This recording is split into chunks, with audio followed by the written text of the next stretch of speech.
online unrest, we decided to assign a team specializing in anomaly crimes and meme anomalies. Anomaly crimes? Those refer to human criminal incidents that involve the exploitation of anomaly characteristics, or espers.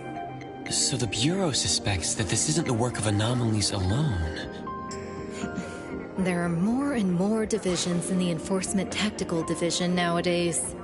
The puppet from A-Bone has been transferred to TempCon. Please follow me.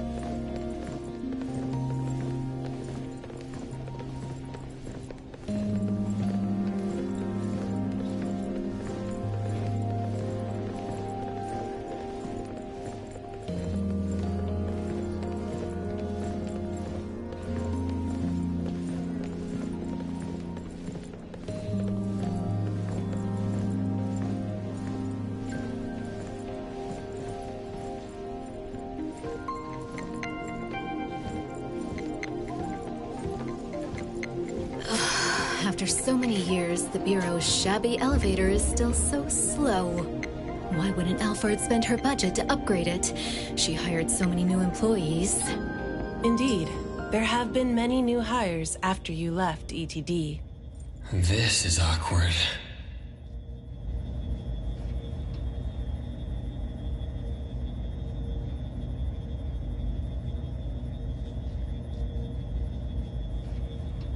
Precious, Daff, see you later. Aren't you coming? I'd love to hang around and meet teams I've never seen before, but my dear Director Alphard needs me for some grown-up discussions. Is it about Abisu? Should I go with you? Our Precious wants to feel the cool AC and expensive sofa, as well as the endless lectures from the Director. She only asked for me, but I'm sure she wouldn't mind another one, especially one who's such a good kid. You mean I don't have to go with you? Don't worry. The containment level needs your expertise more. Next time there's a chance, I still won't drag you along to suffer. When you're done with your work, just head back. Don't wait for me. I just hope today's parent-teacher conference doesn't set a new record for length.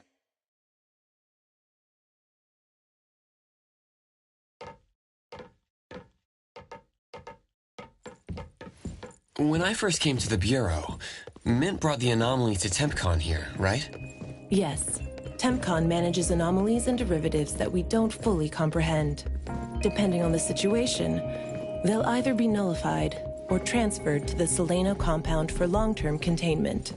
We're about to directly contact anomaly derivatives of unknown properties. That said, your safety is guaranteed.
Allow me to introduce our guests.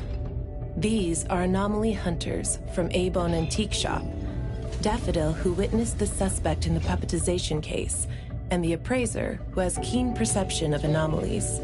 This is Chaos from N.T.E 6. Hi there. This is Lavinia, an operative from the Egosh Court. We'll be relying on the court's support for intel related to unknown anomalies. Blackbird was unable to attend today's meeting in person, so I'll be covering for her. Greetings to the people of A-Bone. Greetings. Now that everyone's here, let's get started. Who received the package? Tell us what happened. It was around 7:30 in the morning. I saw the delivery person place the package at the shop entrance. She approached me for my signature, saying she was in a hurry for the next delivery. I did not think too much at the time, so I signed and took it into the shop. But looking back now, the whole thing was pretty strange. The package was marked fragile, and the delivery person told me to handle it carefully.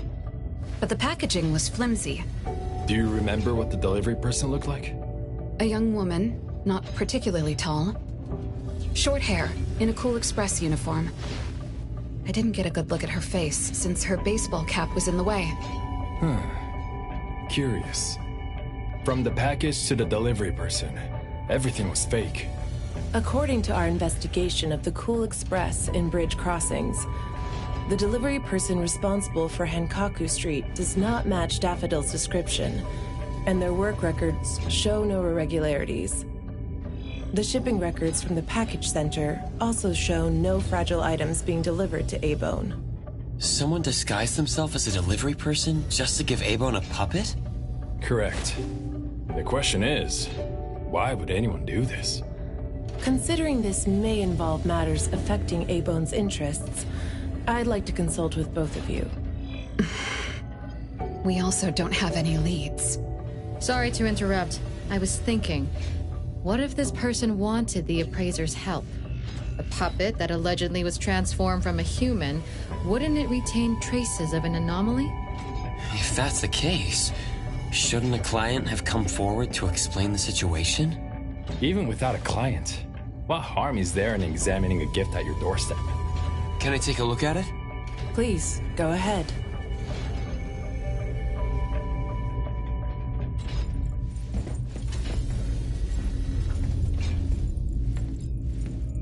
A puppet of a teenage boy who seems energetic.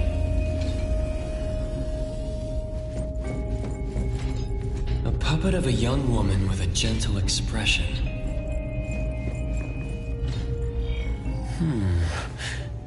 The cards in the pocket. The anomaly's aura seems to be coming from these cards. Bella. The red letters are names. And the number 0? All 6 puppets have a similar aura. It should be from the same anomaly, or the same type of anomaly, but it's very faint. I think the puppets should be ordinary puppets. They were simply in proximity to an anomaly. But the black cards in the puppet's clothes. The cards are the derivatives, aren't they? Very likely. So people being attacked and turned into puppets by anomalies is just a rumor. Pretty much what I expected. Who would spread rumors on Bagel to cause panic? Could it be the same person who delivered the puppet to A-Bone? Bingo. You're asking the right questions. My investigation shows that someone hacked a bunch of Bagel accounts and started rumors about people being turned into puppets by anomalies. This is starting to affect the citizens of Hatharo. Take me, for example. I have a neighbor who never misses her daily dog walks, rain or shine, but she's scared of getting caught by the anomaly and began to ask me to run errands. Who's ever out there watching and laughing at us right now, feel free to pop champagne. In any case, we can conclude that someone is spreading rumors. But I'm afraid clearing this up won't be easy. We can only explain the truth to the public after we contain or nullify this anomaly. And only then can we completely quell the rumors and eliminate their harmful effects. We have 2 important leads.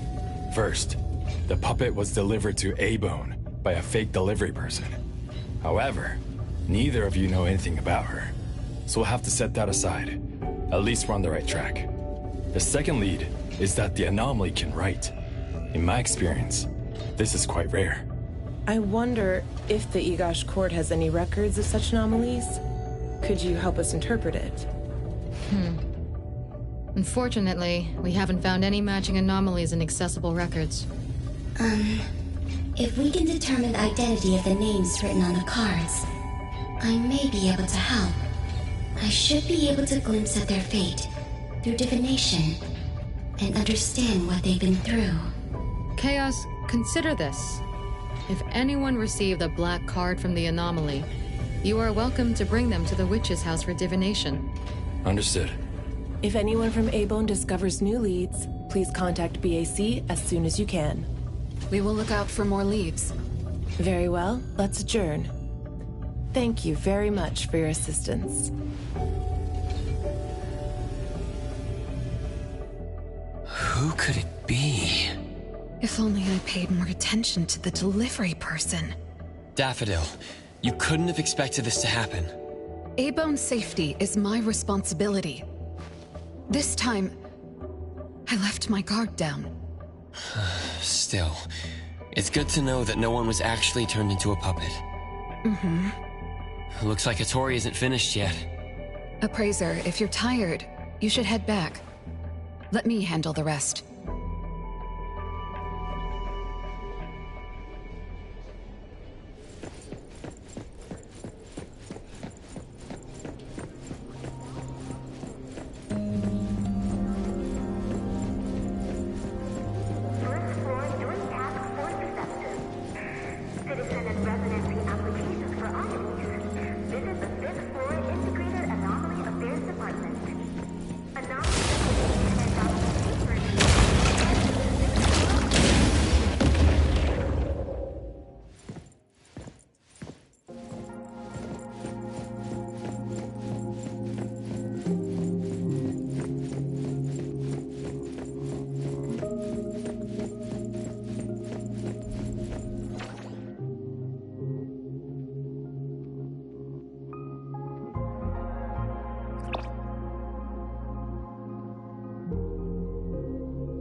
N.T.E, are you okay? One last spot. Alright. N.T.E special training of watering flowers and horse dance. Complete. Watering flowers in horse dance? I'm learning from my master. Integrate every bit of training into daily life. Using the weight of the watering can to increase the training intensity. How's that? Pretty clever, right? Oh. I water flowers like a normal person. Exactly. To master, this is just normal. My training isn't good enough yet. That's why I keep wobbling around. Just you wait and see how much I improve, master! Of course. Thanks to Daffodil and N.T.E, the flowers and plants are looking better. I'll take care of pruning from here. Alright. Delicate work like that really is best left to the old man. Oh, by the way, how did that thing from yesterday turn out? Any updates? We couldn't get anything out of Cool Express. The manager even said that they're going to avoid hiring temps for a while. There goes one of my reliable side gigs. The Colucci's funds are running low. Oh, why do you think they're sending puppets to our place in A-Bone? Could it be the anomaly is challenging the Colucci's? Was the puppet sent to deliver some kind of message? What message could that be? Like a coded message in Sin City Chronicles. This is some kind of hint. The hint is should definitely be able to figure out. If that's the case, shouldn't the recipient be you? No, you're right. Why does it only say A-Bone? Could it be that I, Natalie Colucci, am not famous enough? If it only says A-Bone, then who exactly is this hint for? Or could it be meant for all of us? We have a guest. Hello? Is this A-Bone? Are you anomaly hunters? Welcome to A-Bone. You must be here for an anomaly commission. Yes. What do I need to do? Do I sign a contract? Do I have to sign up for something? This must be your first time seeking help from anomaly hunters. Don't worry. Please, have a seat. These are A-Bone's finest anomaly hunters. Feel free to share with them any troubles you have. I'll make some tea for you. Please, wait a moment. Okay. Sorry, I don't know how this works. If you don't mind, let us ask you some questions. That way we can help you figure out what you need. Okay, leave it to me. So, have you encountered anything strange recently? What should I call you? Renee is good enough. I think. Alright, Renee. What do you do for work? How's your day today? Did something weird suddenly mess up your routine? I'm a taxi driver. I start at 8 a.m. and finish at 8 p.m. For lunch, I grab something quick from a convenience store. After work, I go to Food First for a set meal.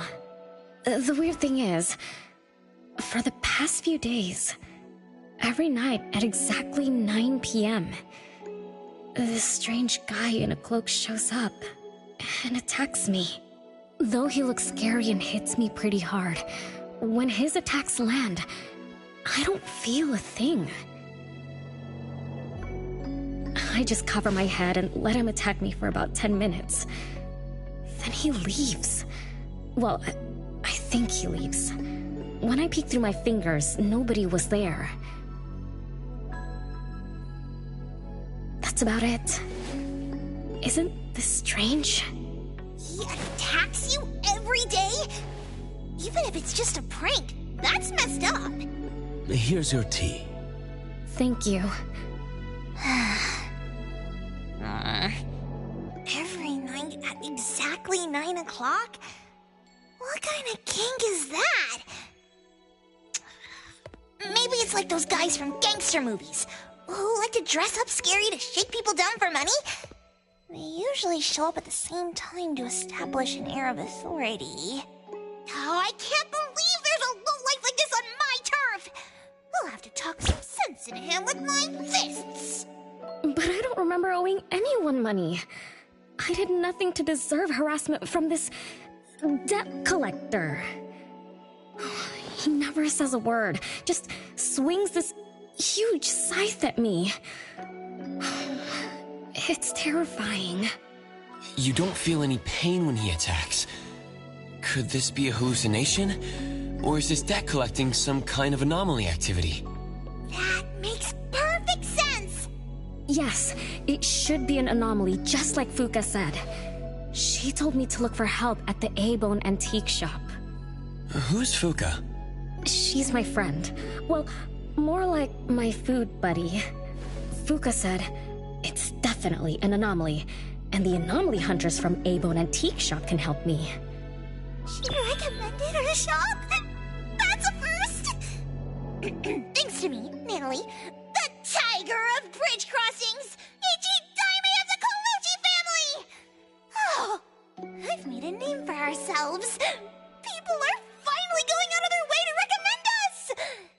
Your friend knows what's going on. What else did she say? I'm not really sure.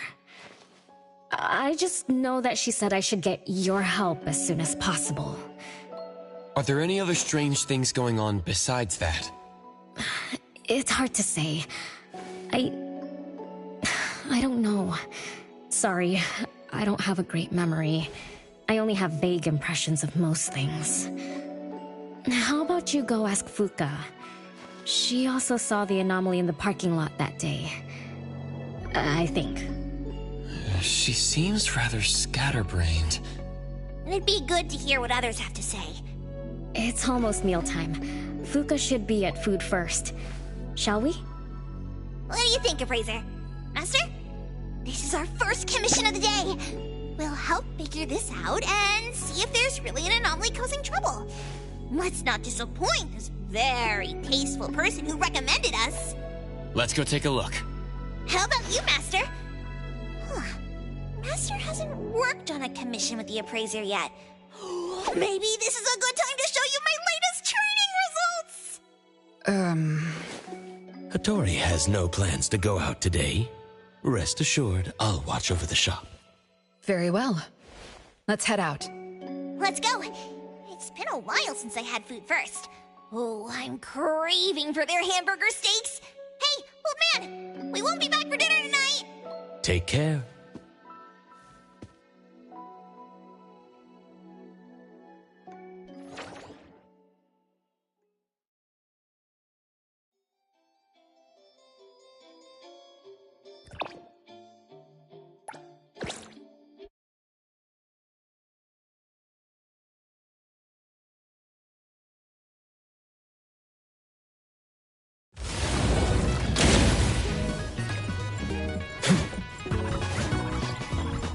I'll provide backup.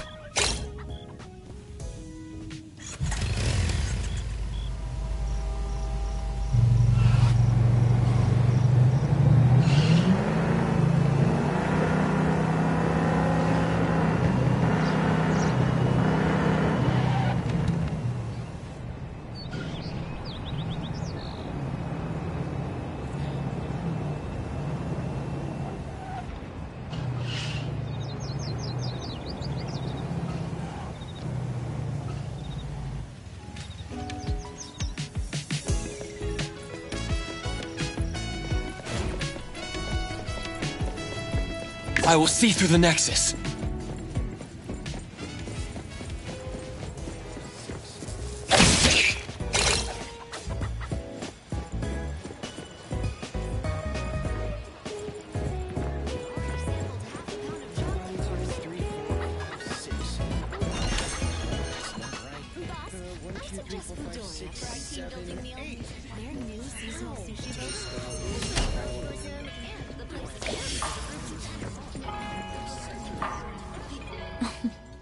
You're later than usual, little Renee. Sorry for keeping you waiting. I'm sorry. I had something to do. No need to apologize. Your matters are more important. Are you anomaly hunters from A-Bone? That's right! The A-Bone detectives are back in action! I am Natalie Colucci, H.E. Daime of the Coluccis from Bridge Crossings! This one is the core of our family, the Appraiser! And this here is... It's been a while, Daffodil. Well, you already know Master? Your master helped our family solve quite a few troubles in the past. Mother still can't stop talking about Daffodil's moves. Oh, no wonder you recommended us to Renee. Master's commissions always get perfect reviews. Sorry, I don't quite remember. It was probably back when the shop first opened, right? After all, we have monopoly on all anomaly commissions now. Fuka, we'd like to ask about the strange thing happening to Renee. Can you tell us about it? Of course. Let's sit down and talk.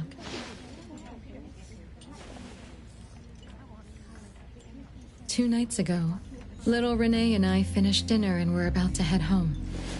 She offered to give me a ride, so we walked to the parking lot together. That's when we encountered this cloaked person. Cloaked person? Didn't little Renee tell you about it? The anomaly she saw was a strange figure that looked like someone wearing a cloak. Oh, did I really say that? You little scatterbrain, forgetting what you said again. I'm sorry, No need to apologize. But to be honest, I don't know what this so-called cloaked person actually looks like. You don't know? Weren't you there? I was. Renee was walking me to her car, but halfway there, she suddenly crouched down, trembling all over, looking panicked like she was hiding from someone. I asked her what was wrong, but she couldn't answer. She just kept muttering things like, "Don't hit me." Nobody else was around, let alone anyone hitting her. So you didn't actually see the anomaly attack Renee? Mm-hmm. I did see her curled up on the ground, but I definitely didn't see the cloaked person she described. After about 10 minutes, the kiddo just stood up and asked me to follow her to the car, acting like nothing had happened. Isn't that strange? Are you sure this isn't some hallucination? Like, maybe she ate some weird shroom at dinner or something?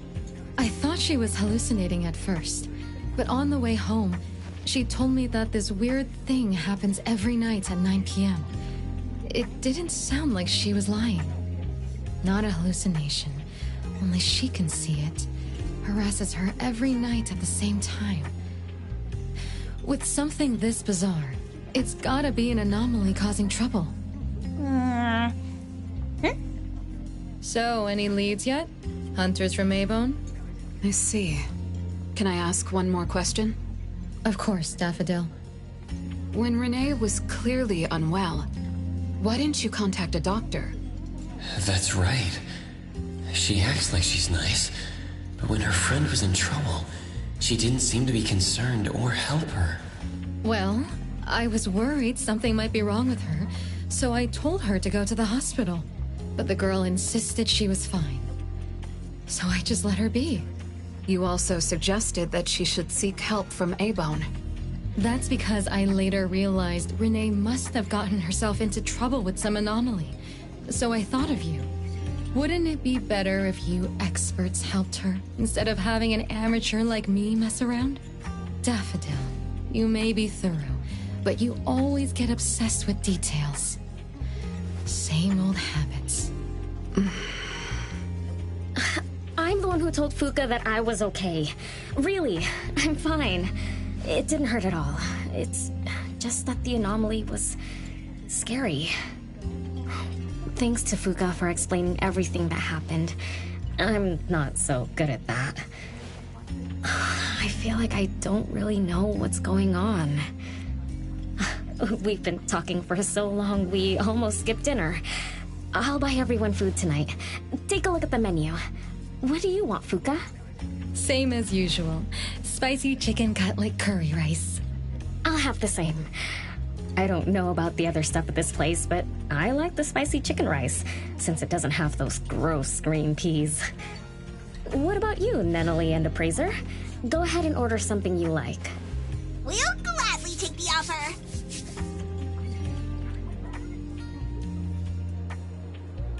It's 2 minutes before 9 o'clock. According to Renee, the anomaly will appear in the parking lot right on time.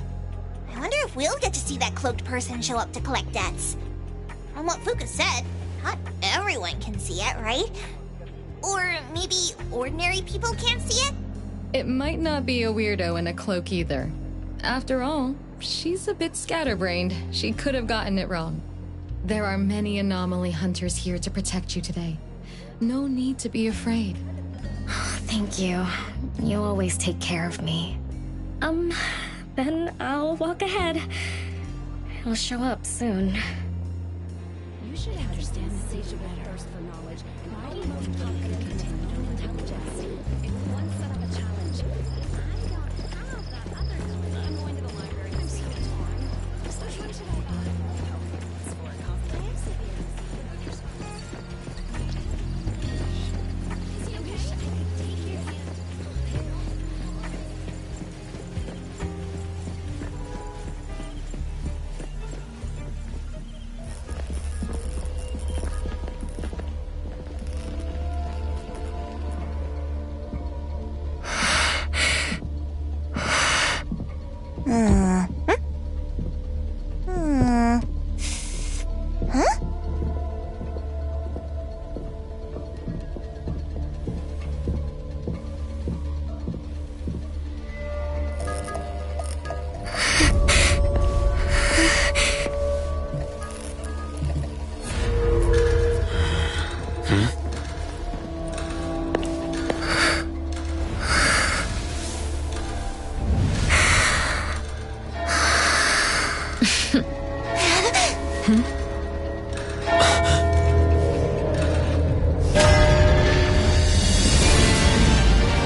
Leave it to me.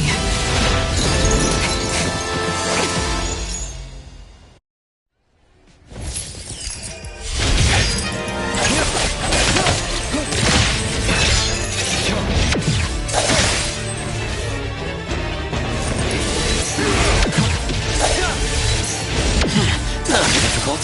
Heroes to the rescue!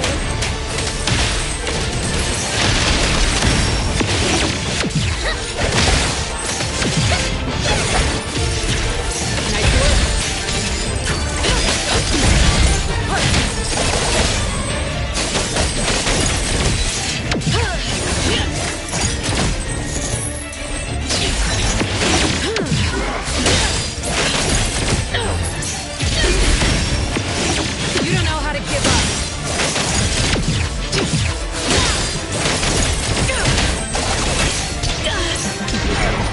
Again. Your moves are slow. No problem.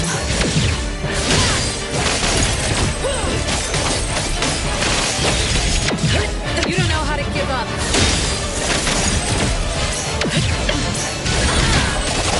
What you see is an illusion. I will see through the nexus. Make splinter and fracture!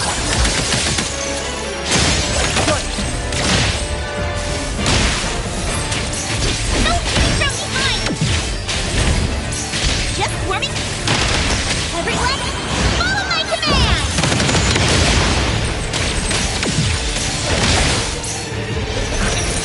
Think you can challenge me?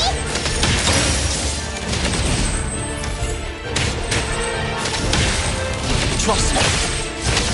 I'll handle this. Predictable.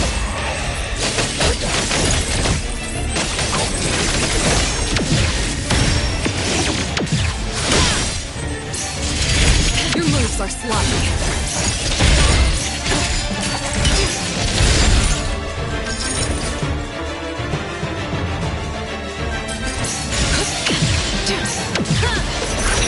You don't know how to give up. Saw it coming.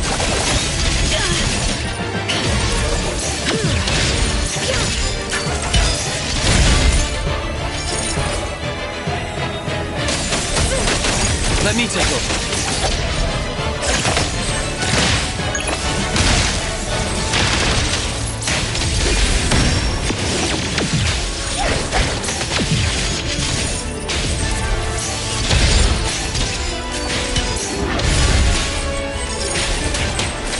Take that! The city is mine! Trust me. Engraved. Let's finish this!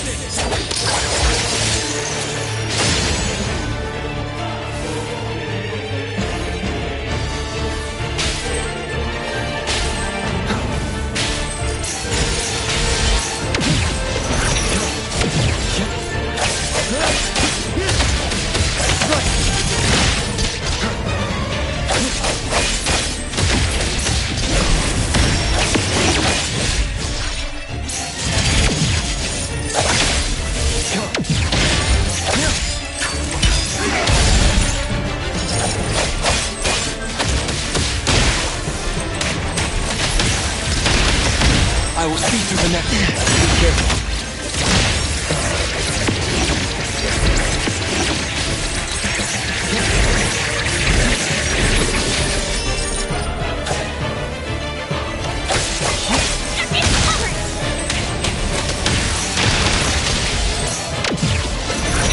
Can't touch this!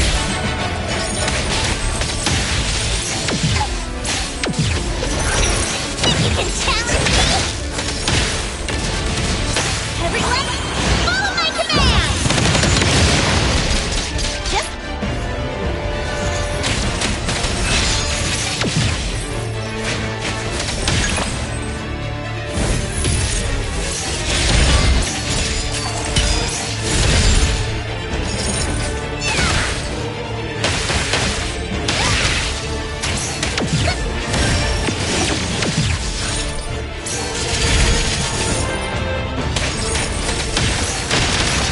Trust me.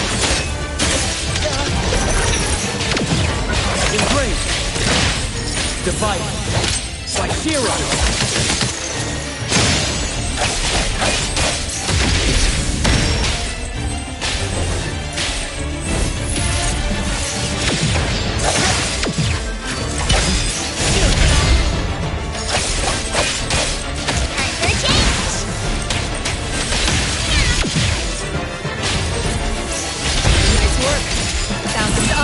Awaken!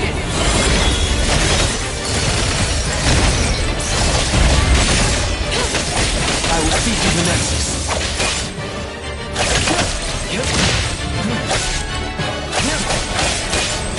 Nothing covered! Take that! The city's mine!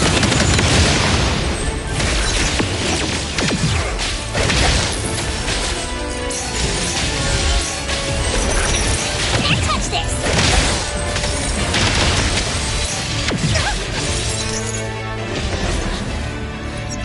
How did it get away? Don't tell me I'm getting rusty! Ugh. Stay away. Stay away from me! Are you okay? Don't worry, I drove away that debt collector. Everything's okay now. Did the anomaly drop that thing on the floor? Renee. And a series of numbers on the back. Minus 20088. The numbers are different. It's the same type of card the Bureau is looking into. Let me contact Chaos. We meet again. From what I know, you received a commission from Renee to investigate this debt collector anomaly, which attacks her every night at the same time. You fought, then the anomaly left behind the same cards from the puppetization case. So you encountered the same anomaly I'm after. Could someone have schemed all these encounters just to involve you? ETD6 lives up to their name. They are true anomaly crime experts. You're right. This doesn't seem to be coincidence. We still don't know who's the mastermind or why they're doing this, but we may have already met her. Fuka, the friend who recommended us to Renee.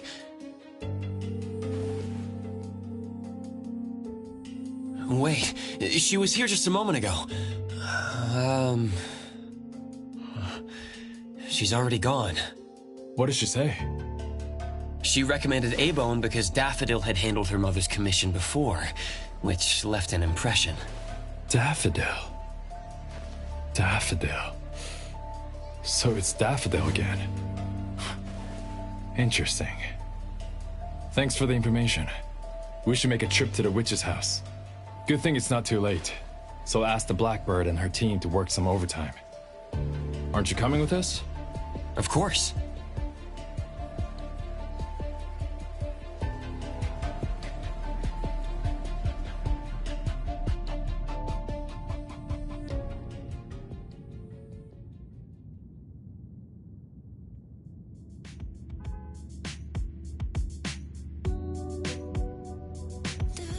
Leave it to me, Mint.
watch the timing.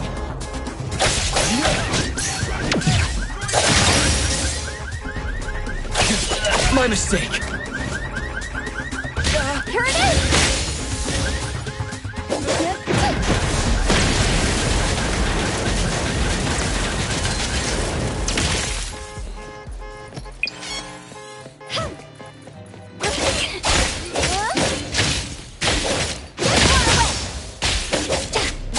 Leave it to me,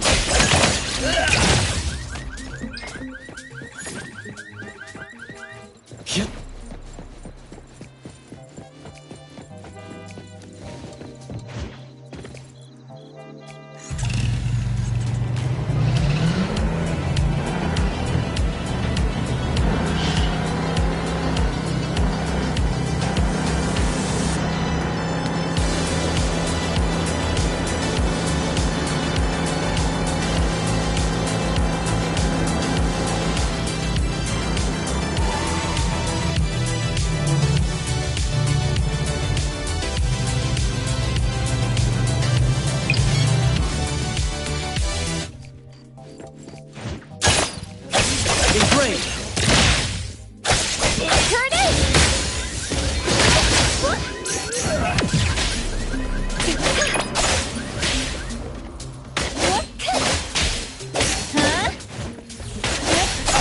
Minor mistake.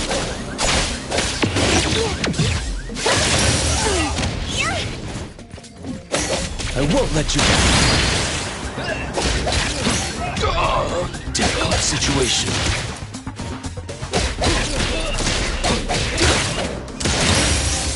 My mistake. Comprehend.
I will see through the Nexus.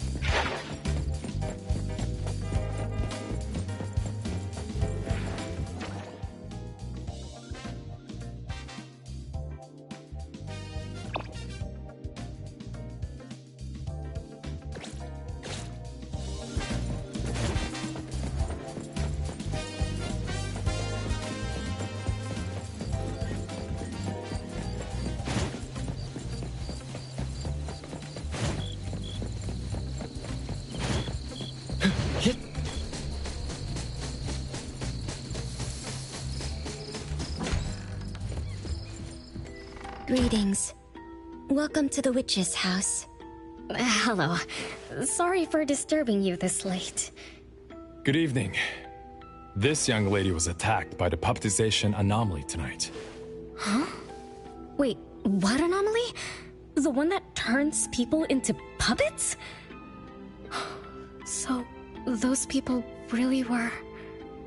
Well, we aren't certain at this moment. In any case, could you please share the entire incident with us? Oh, I'll tell you. Renee came to our shop because she wanted us to deal with some weird thing that appears every night at 9 o'clock to attack her. We were escorting Renee to the parking lot of Food First, and at exactly 9 o'clock, there was a poof, and a wild debt collector appeared. We don't know its real name. Natalie has been calling it the debt collector. That's right. It was swinging a huge scythe at Renee. I don't know if my eyes were playing tricks, but the scythe went through Renee's body. I was worried. I think I saw that too. Luckily, the appraiser blocked its weapon. Then they started going at it, trading blows and stuff. But the fight didn't last long. Oh, I was just getting started when he ran off. Do any of you remember how long the fight lasted? 10 minutes sharp. And afterwards, did you discover that the anomaly left the same kind of card for Renee? We did. Appearing on time, disappearing on schedule, and leaving similar cards for the victims. This debt collector might be a type of rule-based anomaly. Rule-based anomalies usually follow predictable patterns. They also have a complete set of rules in their domains. For example, if any of you were to enter the anomalous realm it creates, you wouldn't be able to get out easily. Instead, you'd have to follow its rules. Some rule-based anomalies symbolize rules themselves. You can think of them as the manifestation of rules. Others have some kind of goal. In such cases, nullification is extremely difficult, and conventional containment methods have proved ineffective. No wonder it got away. Is Abisu's security anomaly also a rule-based one? N.T.E is its name, right? It is. So, the key is to understand the rules and master them before we can nullify or use them to our advantage. And someone beat us to it. Figured out the debt collector's rules, set up the whole thing. The next questions are, why target Renee? And what do the numbers on Renee's card mean? Why is the message left for Renee different from the others? Another annoying puzzle. If only Nietzsche were here. I could do a divination for Renee. Maybe we can find something. That's a surprise. I've never had a divination before. Is there anything I need to do? Just relax and close your eyes now.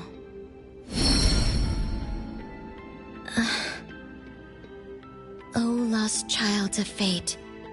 Your tomorrow is trapped in blankness. Wait, what? What trap? What blankness? I thought divination is about tomorrow being lucky or a sunny day. Oh. Your fate is rather unusual. I'm afraid I can't give you further interpretations. But I once performed a divination for another woman with the same result. You might share similar fates. Her name was Dolores, head of the Constantine family. She was tired of her life, saying she was never truly alive. Yesterday, today, tomorrow, each day was equally empty and void of meaning. I think that was because she lived for far too long. Huh? She lived for a very, very long time? They say that Lady Dolores is an immortal with eternal youth. That she made a deal with the devil for unlimited lifespan at a huge price. However, eternal life can be a curse, and the Constantine family met their demise decades ago. That was when most people didn't know about anomalies. People simply believed in curses. From what we know now, she was either a long-lived Esper, or she made a contract with an anomaly. Lady Dolores told me that she is one without heart, which is the truth about the curse of immortality. No heart, no bonds, no attachments. Alone, her memories of the past grew dim through the years. Neither does she pay attention to anything happening around her. All she had was a numb void, but she still yearned for lasting companionship and loyalty. So she sought divination from me to find a way to change things. Perhaps because her future extended indefinitely, with no end in sight. All I could see was blankness. Were you able to help her make a change? If I remember correctly, I told her, if you want something, you must first give. I'm not sure if this helped her, but I remember her face when she left. She seemed more at ease. Both that lady's divination and mine resulted in blankness. Maybe that advice applies to me too? It's just a reference. You could see it as a fun story. It's enlightening, but it doesn't help much with the issue at hand. It's getting late. Let's call it a night. Thanks for all your help. Miss, let me escort you home. Okay. Thank you, Chaos. Blackbird, thank you for your time. We'll head back now.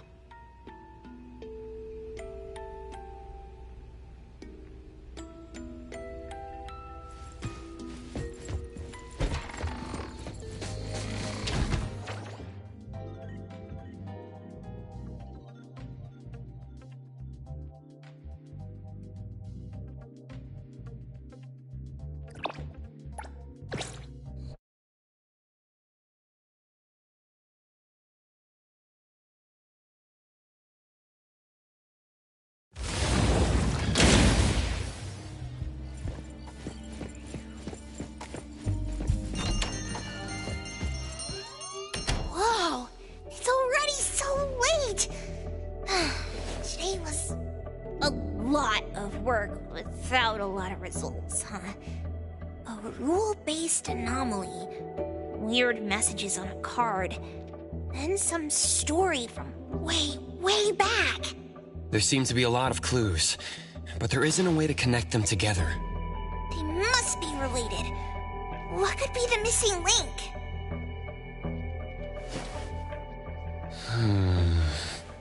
Let's call it a night. It's getting late. You two should get some rest. Oh, man. After running around so much today, getting home, relaxing for a bit, and now that Master mentions it, ugh, sleepiness just hits you like a truck. Good night, Master. Good night, Appraiser. Good night, everyone. I apologize, but bedtime is going to have to wait. Is there an emergency? The debt collector left me another message. I found this in Renee's mailbox. Isn't this the card from last night? That anomaly is back again? Appraiser, take a look at this. Renee's name and an address? It looks like an ordinary card. Did someone try to copy the card's style? They need to have seen the original to make such a convincing copy. That narrows down our suspects.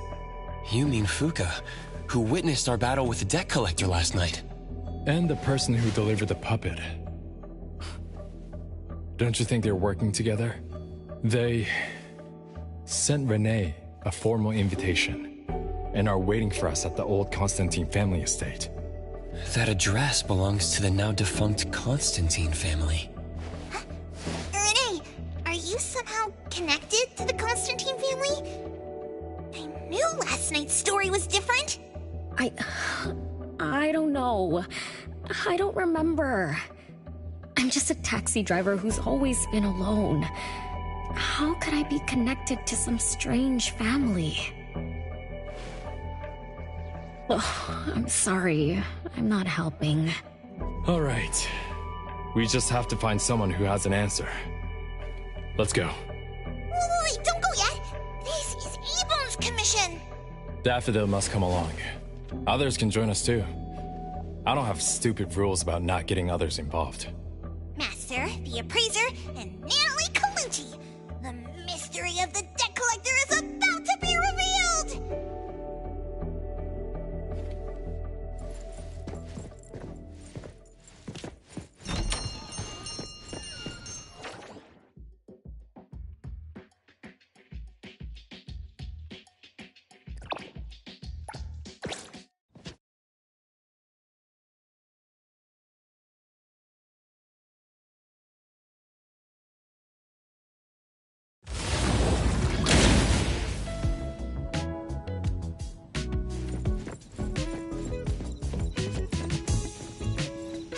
I'll handle this part.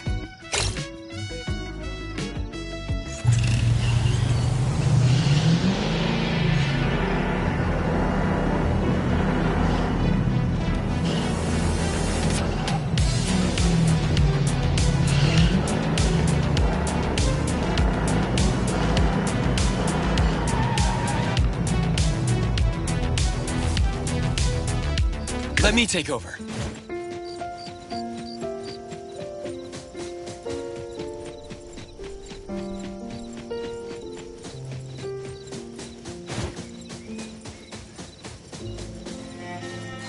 There's nothing here except for some skinny cricket tree. How is there nothing else? Was there really a big mansion here before? It's a cherry blossom tree. I didn't notice before, but wow. It's grown so tall already. The branches might be thin, but they're sturdy. Natalie, do you want to climb it? Me? Climb the tree? Now? Let me see if there's a good angle to climb. It's been a while. I'm not sure if I can do it. Or maybe it's because I was smaller when I was a kid. I could just hop and reach the top. But now... maybe it's better not to try. Why are you all looking at me? I'm sorry. My bad. This isn't the time to be fooling around. Let's have a climbing competition after we solve the mystery. Let's get back to the case. Renee said she's been here before, specifically when she was a kid, and that she used to climb this cherry blossom tree. You are connected to this family after all. Did I just tell you all of that? Yep. You said you climbed this tree when you were a kid. When you were a kid. Back then, I climbed all the way to the top of the tree, wanting to pick the prettiest cherry blossom for my sister.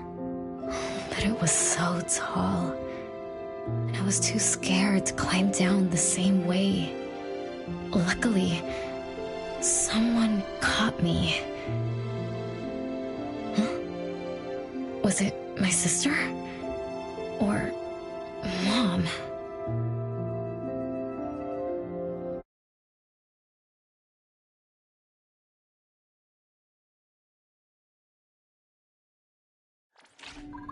Ow! That hurts! Renee! Are you okay? My head hurts. But my limbs are where they should be. What about you, Appraiser? I'm okay too. Where are we? What just happened? I'm not sure. But it looks like we're in an anomalous realm. You remembered climbing the cherry blossom tree as a child. Then we got pulled in. Natalie and the others aren't here. We might be separated. This is my fault. I'm so sorry. I had no idea this would happen. No worries. It's not your fault. Besides, we hunters are used to being pulled into anomalous realms. The real question is, how did we end up here? What a grand entrance. This must be some wealthy family's mansion. Such as the residence of Lady Dolores, head of the Constantine family. Have we traveled to the past? Not necessarily. Maybe the anomalous realm is simply recreating scenes from the past. Do you recall anything else from when you were a kid? Anything helps. I can't. Oh, my brain is still foggy. But I can feel this. Ever since I got here, I've been having a sense of nostalgia. You must be somehow connected to the family. Whoever brought us here knows that. But didn't the Constantines disappear decades ago? That doesn't match up with my age. You're right. What you just remembered was from when you were little. If you can remember more, maybe we can get closer to the truth. I'll do my best. But how do I do that? Let's look around. Maybe we can find the key to your memories.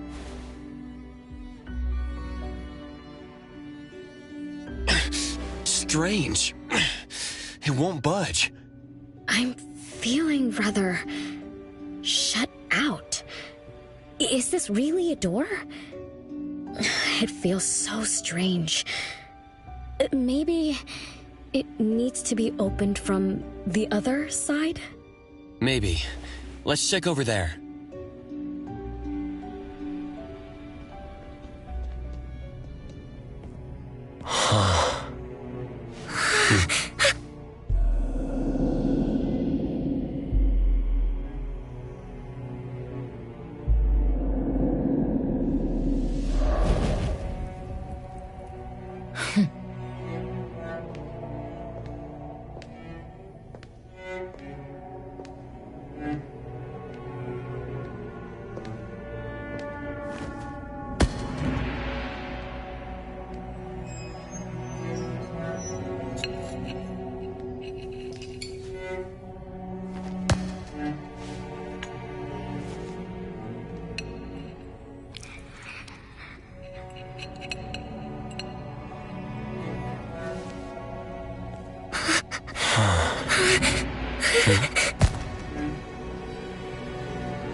It's you.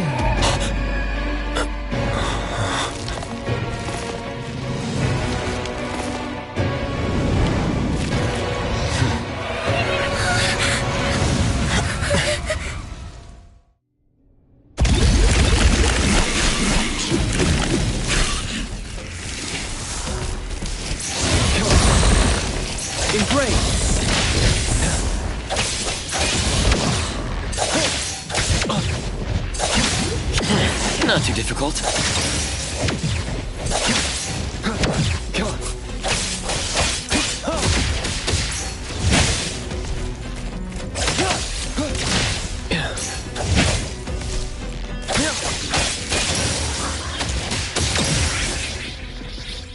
What was that just now?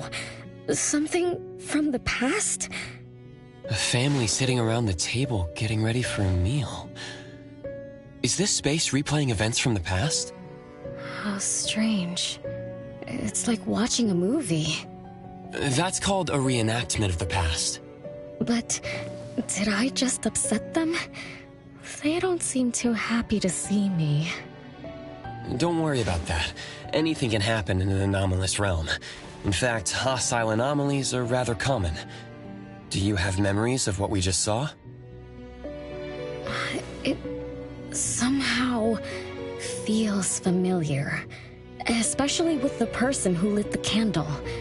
But, I'm not sure. That lady... If she's from a memory, how could she make eye contact with us who are in the present? Am I just overthinking? 1 o'clock? It's 1 o'clock already? Bell chimes? When the debt collector appeared, it also sounded like this. Could this be related to the rules it follows? Let's go check the entrance hall. Oh, impressive! Classy! Great taste. That's how big families do it. If only the base of the Kalujis were as fancy as this. Well, we could definitely do without the curse. Do you think Renee and the appraiser already went ahead of us? Let's go in to investigate. It's best if we regroup as soon as possible. Whoa! This door is so ancient! It's not going to fall apart if I push it, right? An old, ruined mansion that suddenly appeared, long neglected and unmaintained. Could this be how the Constantine family mansion looks now? The desolation we just saw could be an illusion to hide this place. That makes sense. And then Renee dispelled the illusion. She must be part of this family. In other words, the master of the family returns. An old mansion abandoned for decades. I better be careful. I won't be able to pay for damages if I break anything historical. Yeah, we're inside an anomalous realm. Be careful. Alright then, let's be gentle. Hello there!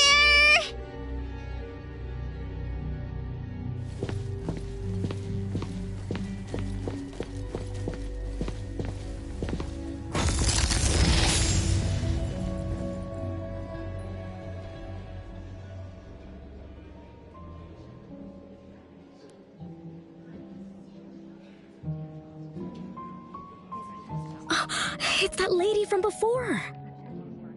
Excuse me. Sorry. Wait a minute. Were you talking to me? She just walked away without responding. I'm so confused.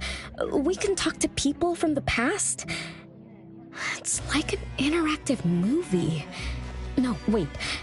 It's more like a stage play. Maybe we're also on the stage. Are we the audience? Or are we unwitting participants? Let's just say we're on the right track. You could try talking to the one who just lit the candle. Ask about how things are going.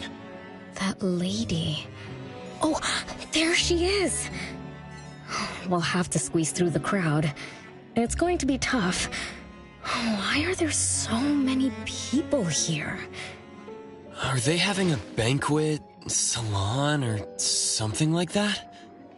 Before I talk to that lady, should we talk to the other guests first? We can figure out what's going on in this mansion. That's a lot of people, though. When I drive a taxi, I don't need to speak to more than 2 or 3 passengers. No need to push yourself. Want me to handle this instead? Appraiser, you've done a lot for me. I have to step up. Besides, this is the first time I want to figure things out. These are probably things I never should have forgotten.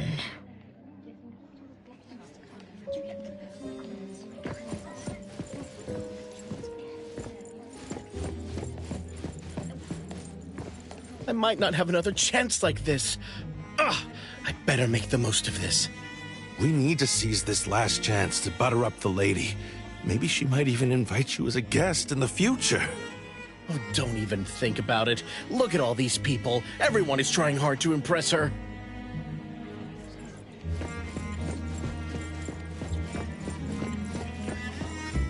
Which family does that young girl with the white hair belong to? How come I've never seen her before? That should be Bella, the eldest daughter of Lady Dolores. She is the organizer of this farewell banquet. Her daughter is already that grown up? She doesn't look that much older than her daughter. Shh, keep it down. You know that woman is cursed. What a shame. I was hoping to introduce my brother to Bella.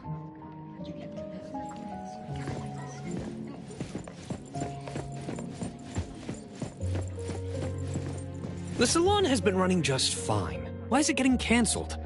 Apparently, the lady wants to focus on family affairs, so she's withdrawing from the social circles of the nobility. Ah, such a shame. Dolores has an amazing chef and the finest wine I have ever had the honor to taste. Dolores is also the most gracious hostess. Always generous when she lends out money.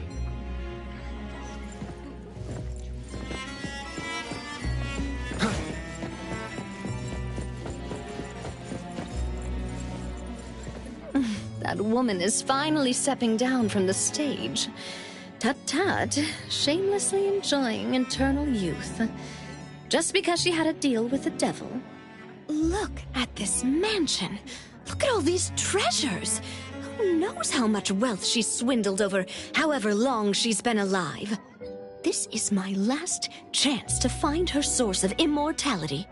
The salon ends at 3 o'clock. Look at what time it is already. What's taking those useless guys so long to make a move? I told you, those so-called exorcists you hired are nothing but frauds. You better give up on your delusions. My brain is getting fried from what the guests are saying. So many conversations. So many faces. So many names. Let me think. Bella. That sounds familiar. Very familiar. Extremely familiar. Oh, that feeling is back again. It's just hearing that name brings up this nostalgia. One of the puppets recovered by the BAC is also called Bella. Can this be a coincidence? What do you think? You said the BAC found cards in the pockets of the puppets, and those cards were similar to the one I got. That means I'm connected to the puppets. By the way, Lady Dolores' daughter, whom we just met, also gave me this feeling of nostalgia. I guess I'm really connected to this strange family. Did you remember something? Could I have been their driver? I'm pretty confident in my driving skills. No? Why don't we find Bella and ask for confirmation? That's a good idea. I want to talk to her, too.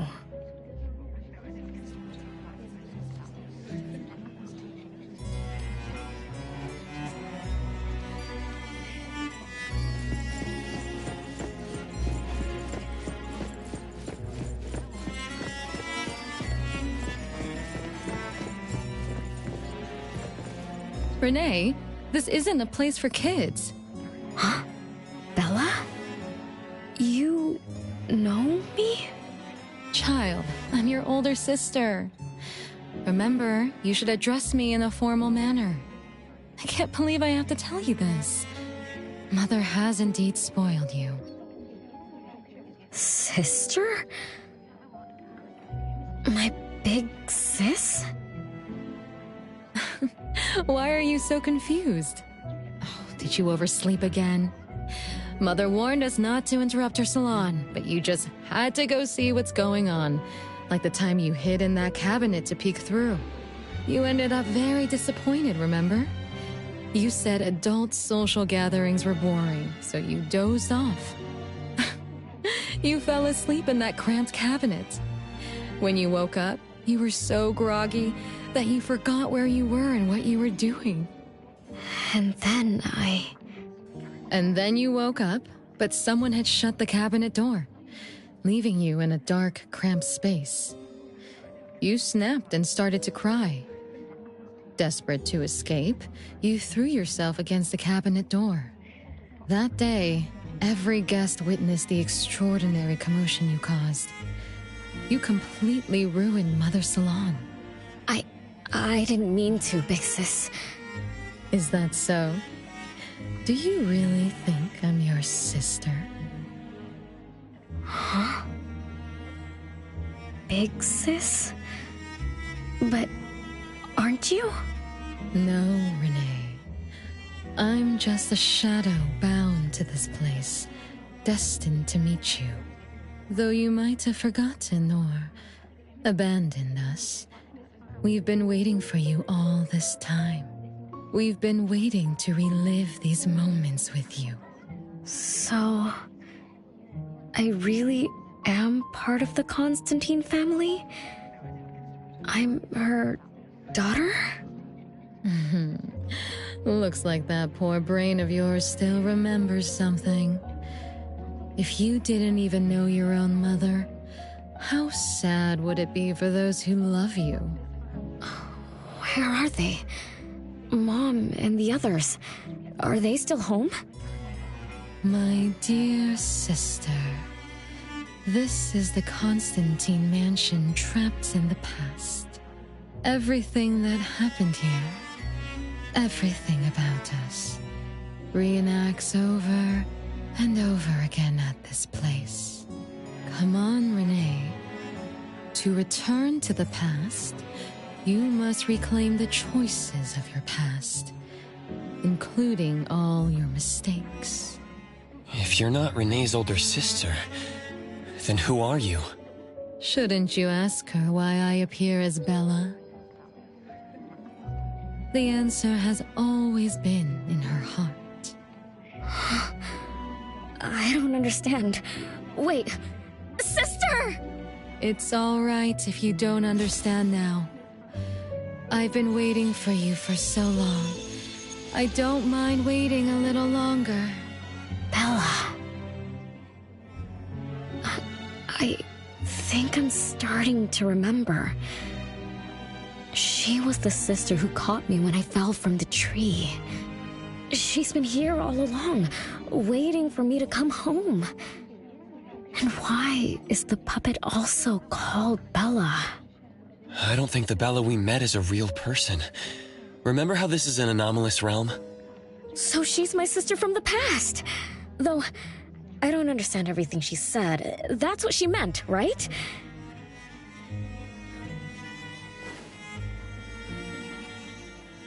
Then I really am part of this family. Didn't this family disappear over 50 years ago? How could I... How about we ask Lady Dolores? My mom?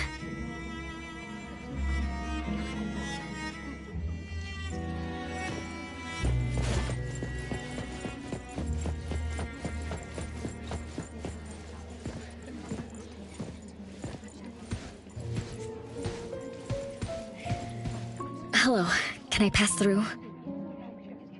Excuse me, coming through. Hey, get in line if you want to butter up the missus. Take turns like everyone else. You're not the only ones who need something from her. Dolores is far too kind to you commoners who are uncultured bumpkins with no etiquette. Do I need to remind you about what first come first served means?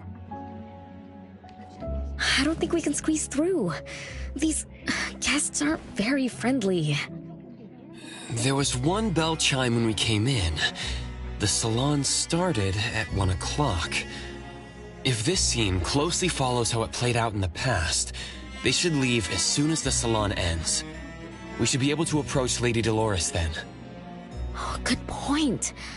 Thanks for coming up with a plan. I couldn't have done this alone. When does the salon end again? It should end at 3 o'clock.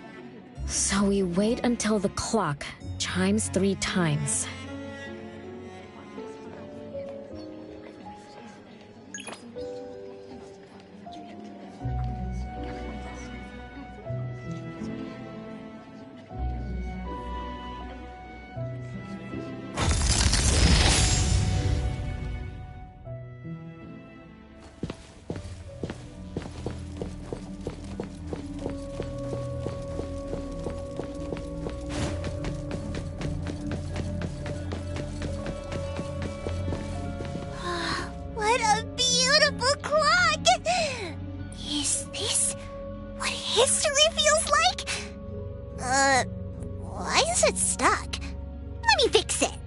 Wait.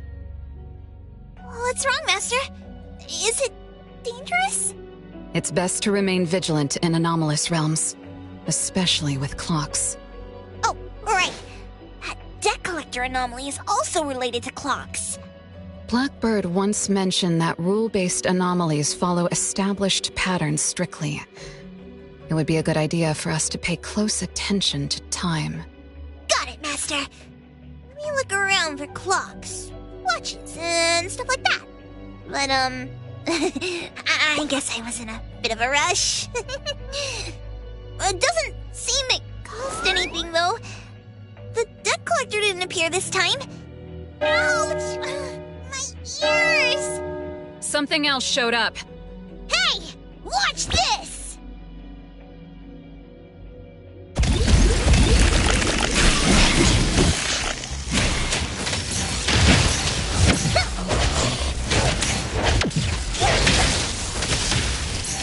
You can challenge me?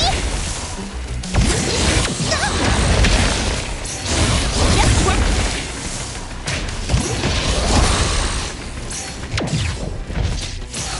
Just a try. Nice work.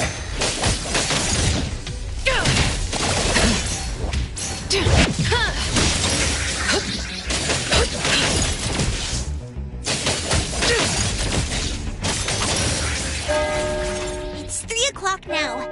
The debt collector shows up every night at 9 o'clock to attack Renee. Until then, let's try to figure out what rules the debt collector follows.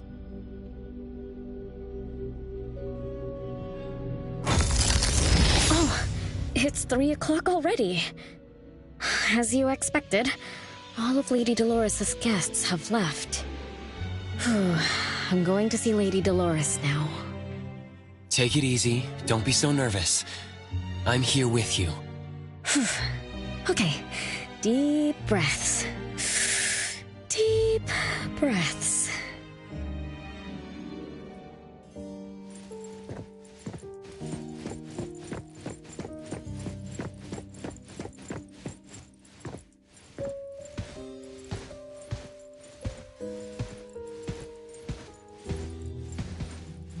Lady Dolores. Renee, my dearest little daughter. Come here to Mama. No need to hide anymore.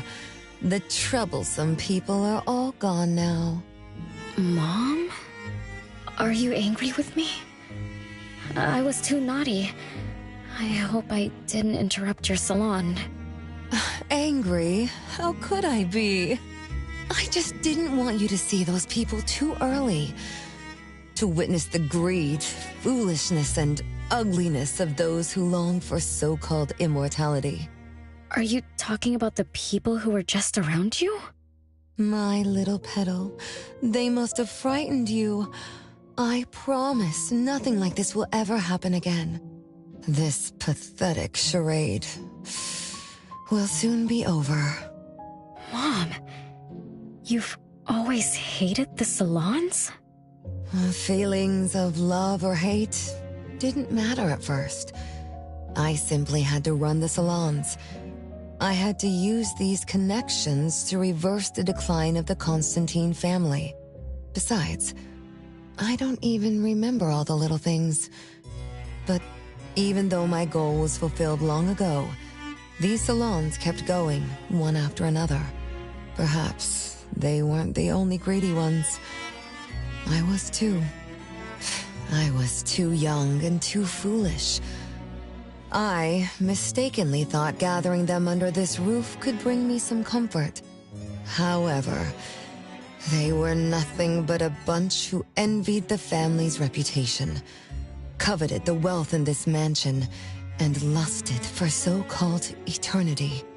After a while, I came to see them as nothing more than greedy beasts, scrambling for scraps and pandering jesters making fools of themselves. I guess they sufficed as entertainment. I don't get it. It's okay if you don't understand. Mother promises that you, my little petal, will never need to understand this. These troubles will never bother you again. Mom, are you not hosting salons anymore? Whatever I sought in those salons was a mistake from the start. I must correct this mistake. And the catalyst for that change is you, my dear. My little petal. Family is what matters most. You are the most precious gift in my life, as well as the very source of meaning in my stagnant existence. Whatever time we have left, we must treasure every moment together. From now on, as long as I'm with you, as long as our family lives together in harmony, a moment of happiness with family is worth more than an eternity in solitude, even if it's just for a brief moment. Mom, wait! Little Renee, what would you choose between an eternity in solitude or a moment of happiness? Sis! You appeared out of nowhere. That was spooky. Oh, wait. What did Mom mean? And the rumors about the family. Is Mom cursed with eternal life? But how can eternal life be a curse? Isn't it great to live forever? So that's your answer.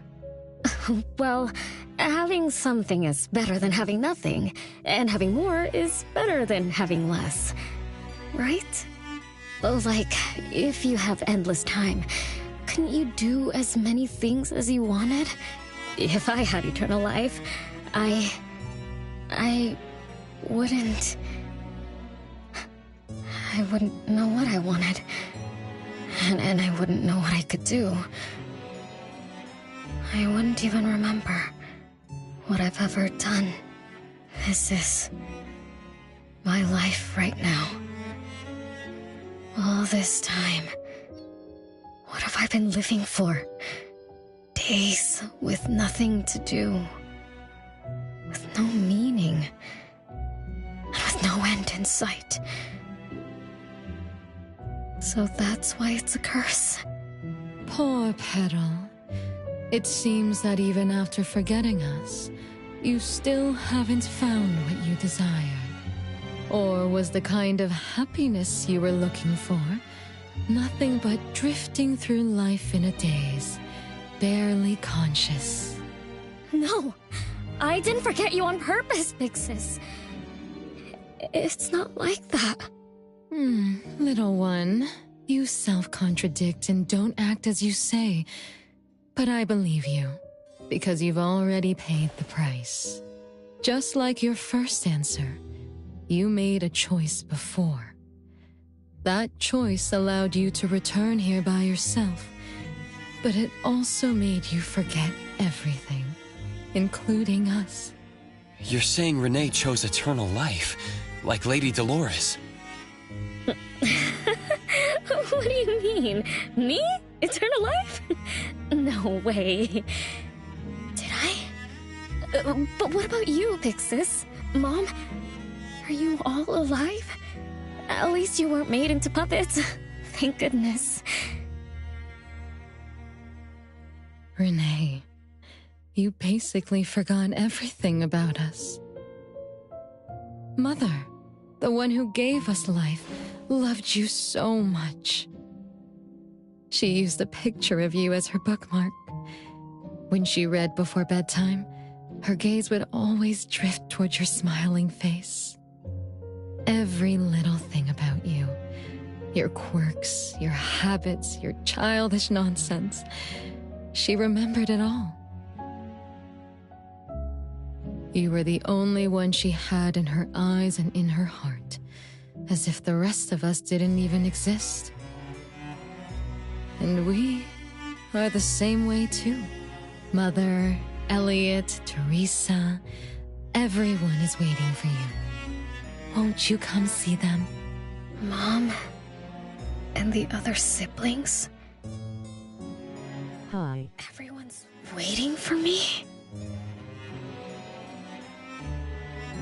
The cherry tree Mother planted in the courtyard is bathing in sunlight and in full bloom.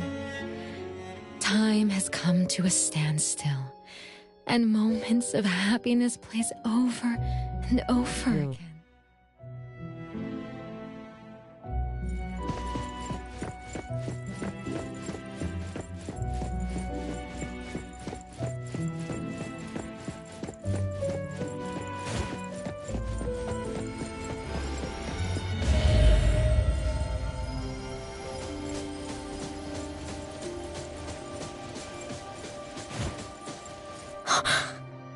It's the same tree from before. The cherry blossoms. Oh, they're so pretty. Back then, when I was looking up at this tree, I suddenly wanted to pick the most beautiful branch for Big Sis. I thought she'd definitely look pretty with cherry blossoms in her hair. So I reached for that branch as far as I could. But I lost my grip and fell from the tree.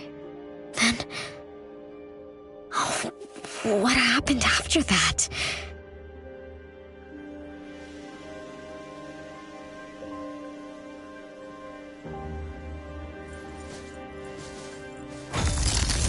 This is the crooked tree we saw when we first got here.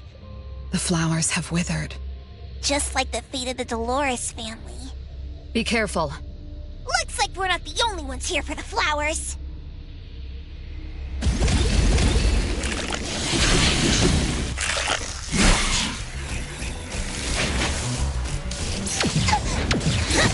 Think you can challenge me?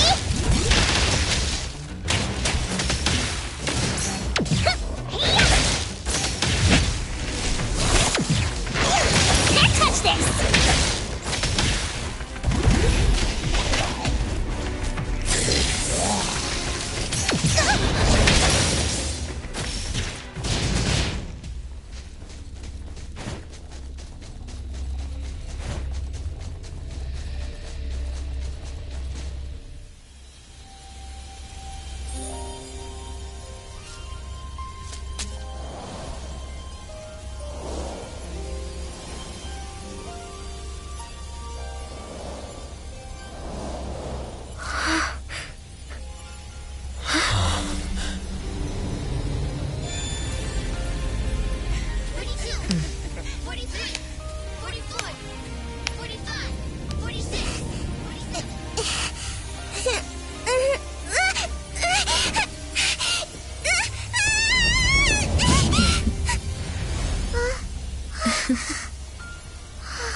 We've been waiting for you for a long time, Renee.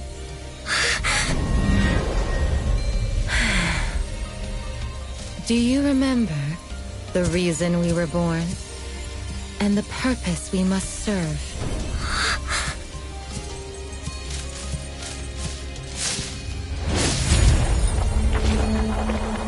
All excitement will eventually fade to nothing.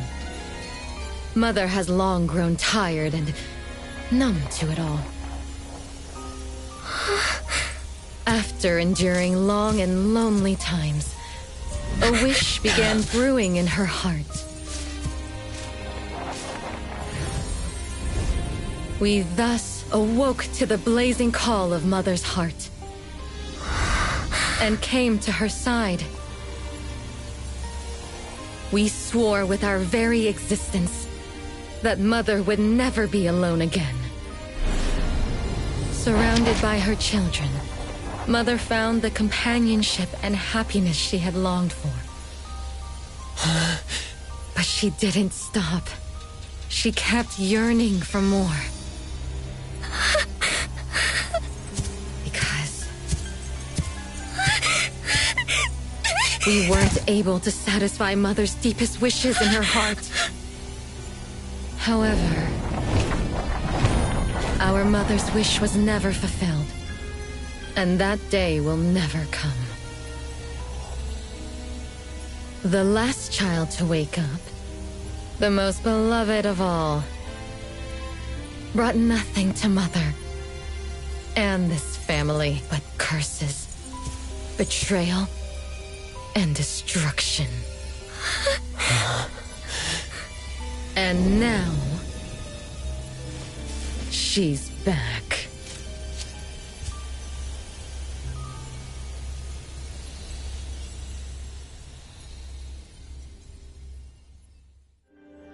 Do you remember about the time our family spent here? From the very beginning, we were just wooden puppets sleeping in Mother's box.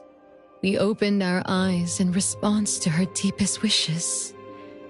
We answered her calling from the depths of her heart. Teresa, Elliot, Yvette. One by one, the children woke up and gave everything they got to put a smile on Mother's face. Those names are the same as the puppets found by the Bureau. This was Mother's miracle. She gave life to the wooden bodies of her puppet children. All of us shared Mother's gift of eternity. In return, we brought her laughter and companionship. The happy time seemed to last forever. But Mother still felt lonely. She was still yearning for more. As long as Mother's wish remained unfulfilled, more children would continue to come to her side. And you, little Renee, are the last child to receive her favor, and the one she treasures most. So, we used to be puppets, and I woke up because of Mom's magic. That must be the Esper ability of Lady Dolores. Our existence, our calling, and our purpose. Everything was dedicated to Mother. Thank you for helping me remember all of this, Big Sis. Unfortunately, you abandoned all of our duties. You betrayed us and committed an unforgivable sin. Sin? I don't get it. You forgot your family. You even forgot the sins you committed. But that's okay. I'll make you remember everything. That's exactly why I am here. The sin is recorded on Mother's registry in the study. Won't you go see for yourself? You could give us a better explanation. Everything started because of you. My ignorant little sister. Oh, wait a minute. Don't leave me, sis!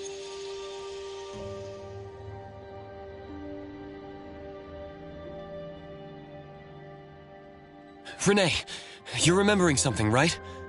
Just like what Bella said, we're all puppets that woke up in response to Mom's wishes. We exist to keep Mom company. I remember many, many things now. I had tea with my siblings. We also played hide and seek at home. But Mom, our beloved Mom, where is she now? Why am I the only one alive by myself? Where did they all go? We'll have to check the study.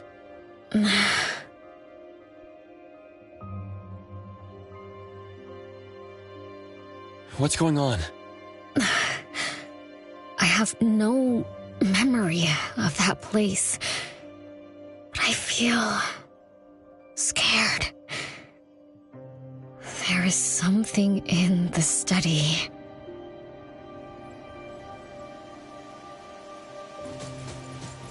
Yep.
no way a crappy door can stop Master and the Ichidaime!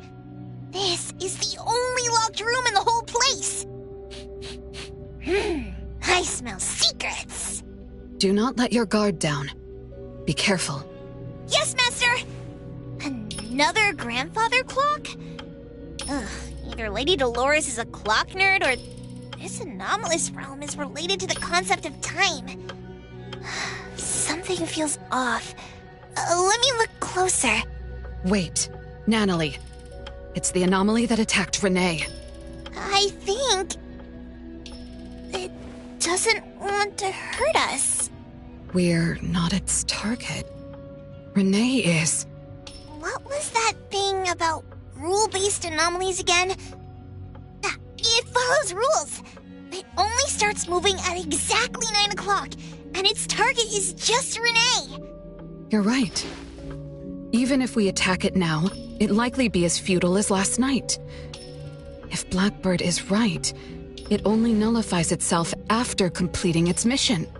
It's getting closer to 9 o'clock. We need to find Renee as fast as we can. I don't know where everyone else is. I hope she's not alone. Let's search the area first.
Hey!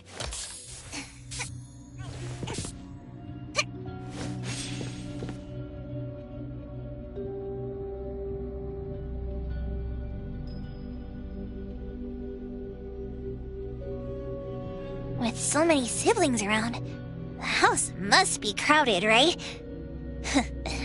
I wonder what it's like, playing and messing around with them every day. Master, do you have any siblings? Yes, and no.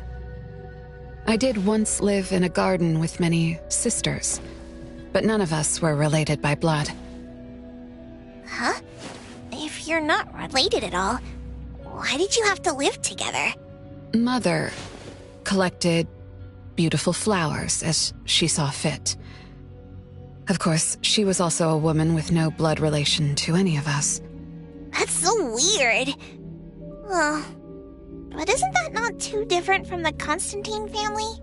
There are some similarities, but knowing the Constantines, I find it somewhat ironic that our mother and Dolores are complete opposites. I can sense Lady Dolores' sincere feelings as she cared for her children. Though they are puppets, she treated them as real children. In contrast, the other mother simply manipulated the children she collected into decorative pieces for her own fancy. Master, I don't know what was going on, but I'm glad that you got out of the garden. I think so too.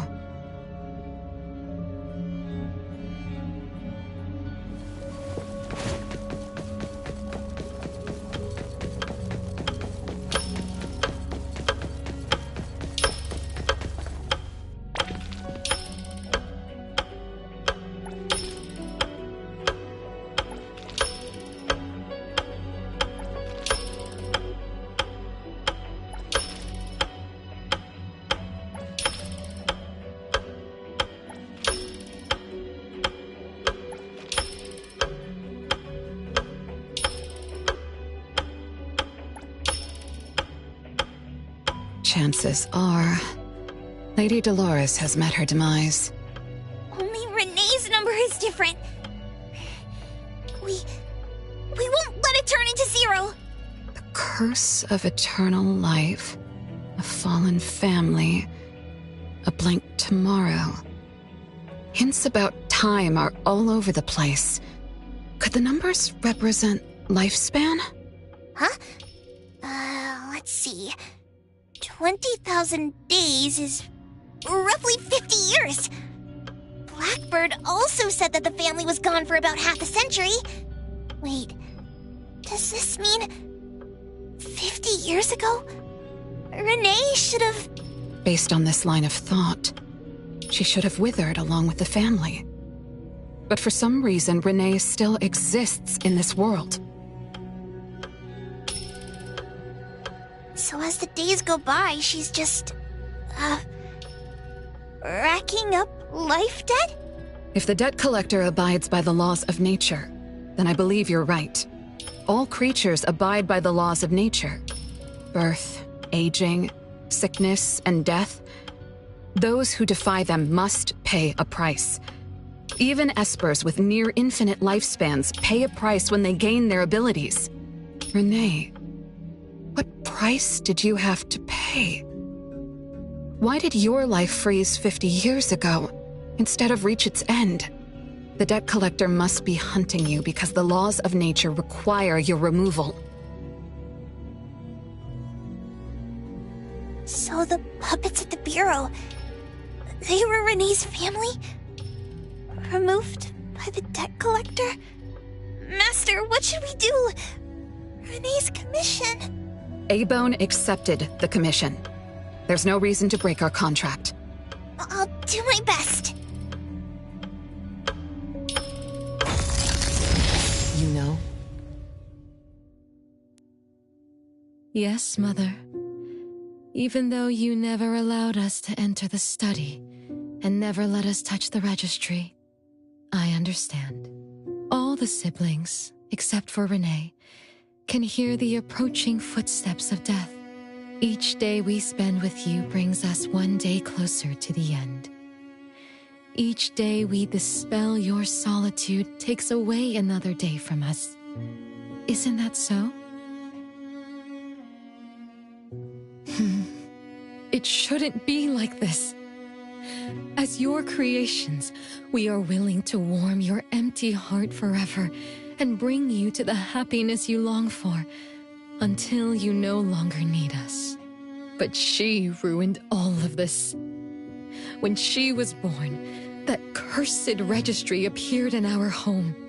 Our names were written on its pages, and with them, numbers marking our precious days remaining in the world, slipping away with each sunrise. When Renee was born along with the curse, we realized the countdown began to tick steadily, and we knew all too well that our magic will fade away. There aren't many remaining days for us to serve you. In our final moments, we want to do everything we can to make you happy. But Mother, we don't understand. Why are your eyes solely fixed on Renee? Teresa planted exotic flowers.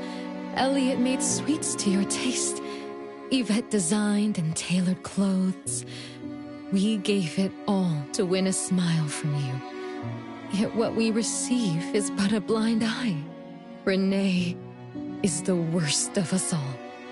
Always noisy, endlessly crying, habitually screaming, and forever demanding of your attention like any other selfish child. Is that how that child expresses affection? Or do you find love or joy in her tantrums? We don't understand, but we do know one thing. That selfish child never loved her older siblings, despite all the care we gave her. Does she even see herself as part of the family? Or perhaps, being as cursed as she is, her only purpose is to destroy us. None of that matters. But your name also appeared on the registry. Does that not matter at all? The youngest daughter that you love most declared the end of your life. Because of our existence, the numbers on the registry representing your life are depleting.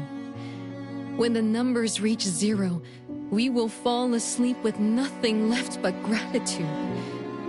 Fortunately, even when the numbers reach 0, you won't pass away. You were long banished from this world by that thing. You have never lived in the present. Even when the clock of fate dictated your end, as long as that thing offers you protection, you exist beyond the laws of nature. Yesterdays, todays, and countless tomorrows are all but the present to you, as you were forever frozen at that moment that thing took effect. Beyond that point, time no longer works on you.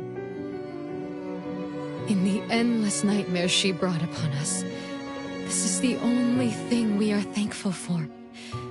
The malicious curse will never harm you. But even so, I won't forgive that child. Ever. Bella, managing family affairs has drained you. I'm tired too. Doesn't someone need to spend time with that child later? I understand. As you wish, Mother.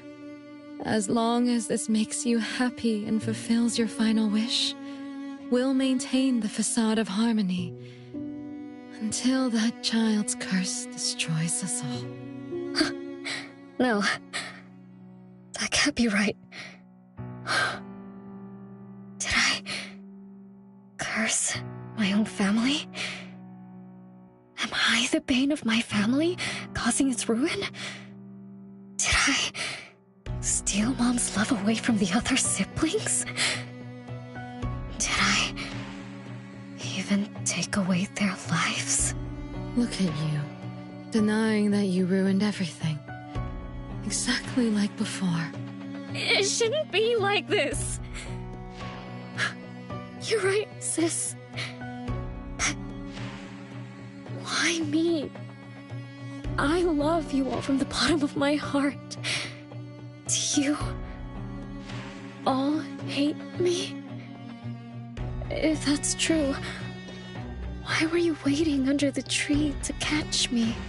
Love-hate relations in this family are more complicated than you can imagine. But no matter how much you doubt it, you can't deny that everyone here has done so much for you. Teresa prepared gardening tools and took you to plant Mother's favorite flowers to surprise her. But what did you do? You barely scooped some dirt before rushing to Mother for praise. When Mother saw the cuts on your hands from fooling around, she scolded Teresa for giving you hard work. You ran around Elliot each day, saying you desperately wanted to grow as tall as he was. So he managed your diet and made sure you drank milk. But you, just because he worried you'd get cavities and hid the candy jar on a high shelf, you complained to Mother that your brother was giving you a harsh diet. Every time you fell and tore your clothes, someone would mend them meticulously. Nevertheless, you always ignored their efforts and pestered Mother for new clothes. Mother's wish was to have a harmonious family. We were all trying to fulfill that wish, trying not to ruin anything. It would have been so much easier to pretend and spoil you the way Mother did. We could have created the harmonious family Mother wanted, even if it was just a facade. That would have sufficed.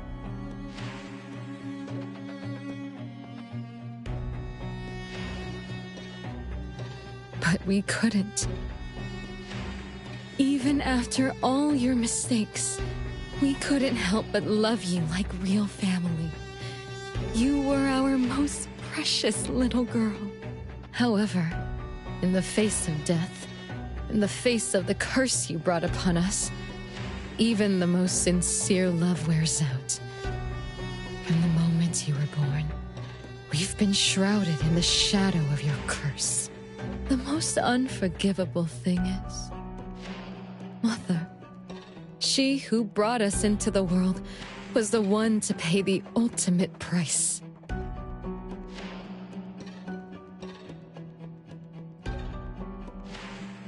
Look, it's playtime again.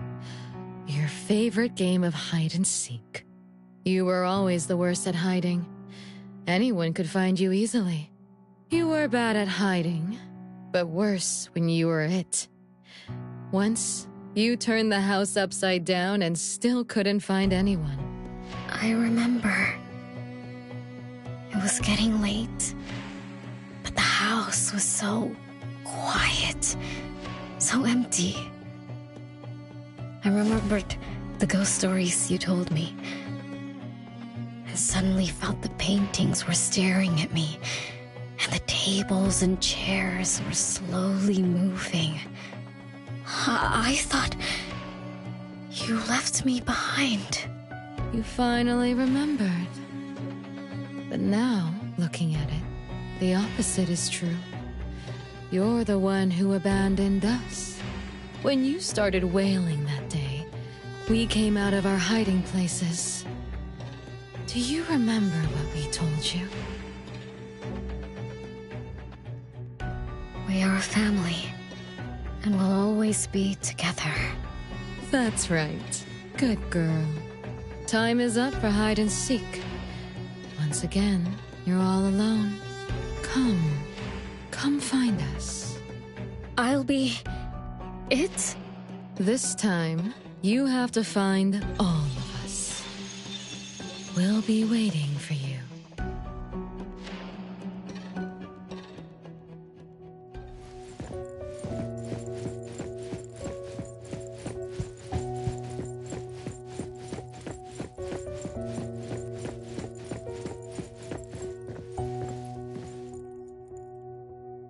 It's a gift from Mom to all of us.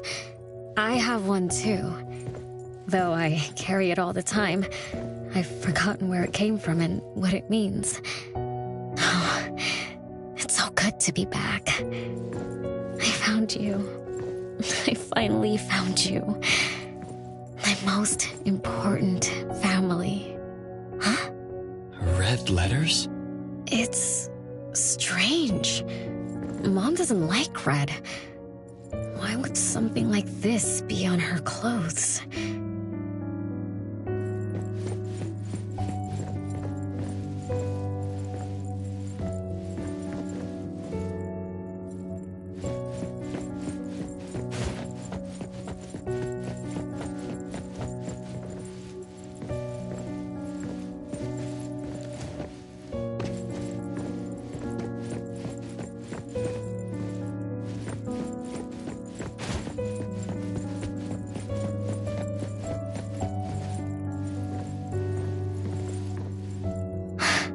They truly loved me once. Which is why now they hate me so much. I understand. I'm sorry for making you go through so much in the past. I'm sorry I'm only learning this just now. But I'm grateful that I finally do. Big brothers and sisters. What can I do for you? I came back here because there was something I can do. Right?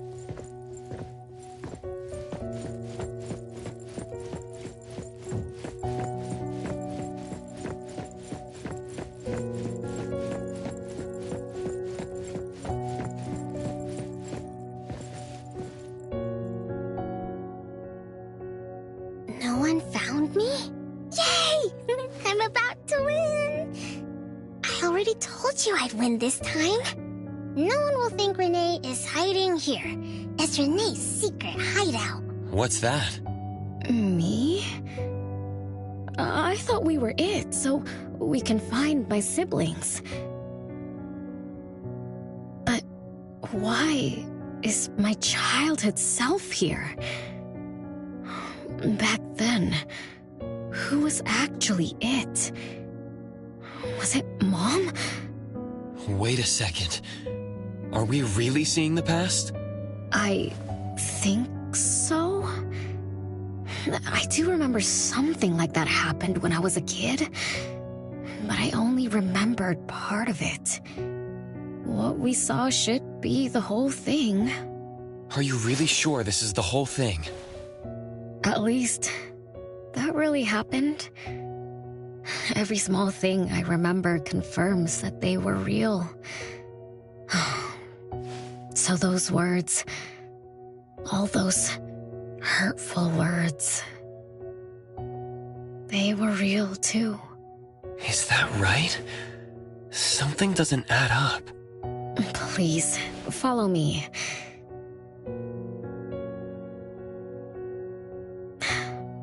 That's my hideout.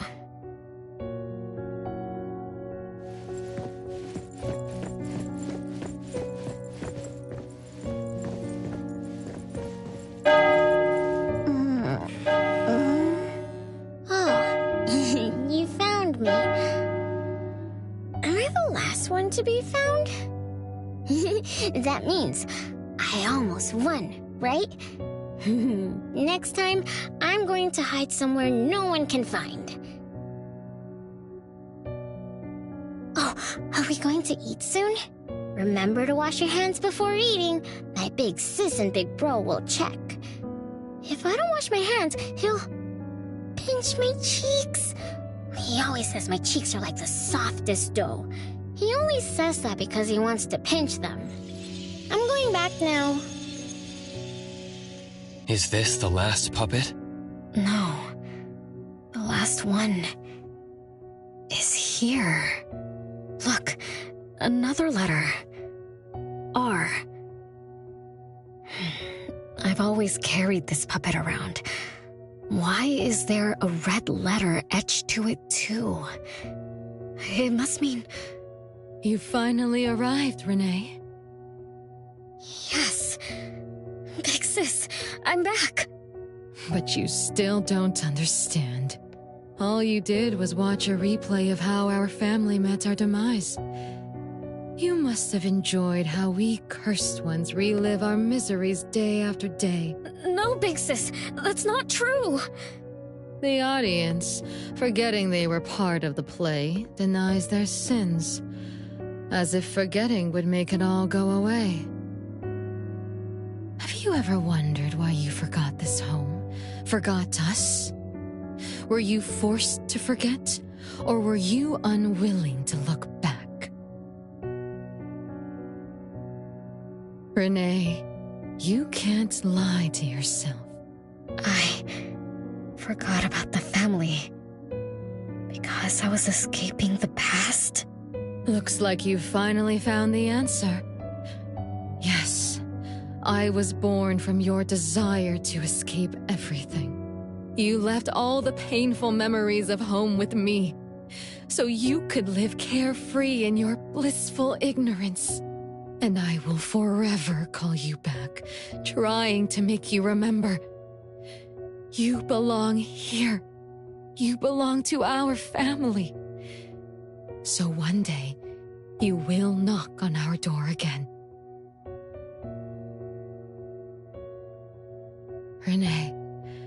Renee, what feelings do you carry as you come home? Now that you remember what happened when we were children, now that you know of the curse you cast upon us, are you shaken? Do you even feel the slightest bit of guilt? You won't. You've always been selfish, greedy, and reckless. You betrayed the very purpose we were born to follow. To love Mother, to be with Mother, and exist only to fulfill her wishes. I'm so sorry. I'm so sorry. You shouldn't apologize to me. Have you ever thought about our mother? Our mother who exists outside the flow of time? What could be her ultimate fate? Mom? What happened to Mom? She gave you everything. All her love, all her life, and that thing. Her eternal present, which would have sustained Mother's immortality.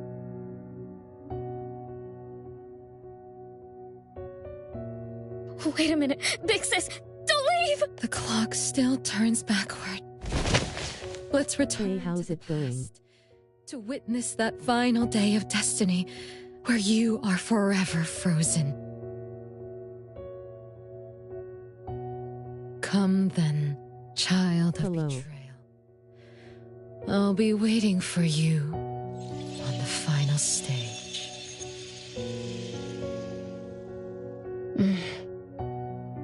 Yes. I betrayed this family. I lived in a daze. Left my family behind. Just to forget my own sins and escape from my endless guilt. That sin. An unforgivable betrayal. I lived for so long, without purpose. Until today. Renee? Look. This is the message my siblings left behind. I'm not just the cursed child. I also betrayed this home. Betrayed everyone. Betrayed Mom. But my family is still calling out to me. I still have a chance, right? If only I could go back to the past. Back to that last day at home. There's only 2 hours left. I need to find a solution soon. I should talk to Renee about what just happened. 7 o'clock. Time for dinner. Renee? Wait, where are you going to? Oh, hurry. The food's getting cold. Food getting cold? I can't keep Mom waiting for too long. I can't make her sad. Renee! That is not allowed. Absolutely not. I can't get to Renee. She's completely lost in the past. Let me organize the clues I've gathered so far. Could the curse in this family be the rule-based anomaly that attacks Renee every night?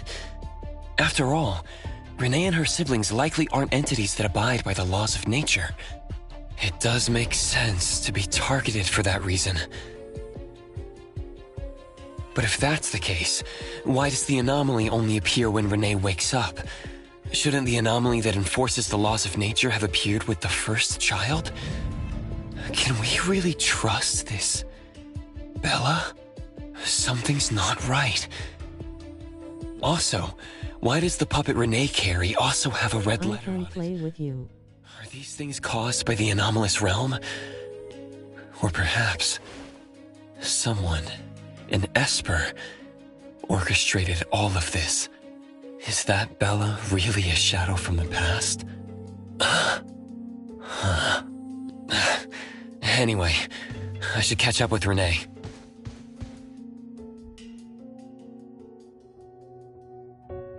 I'm just trying to get through the story ATM.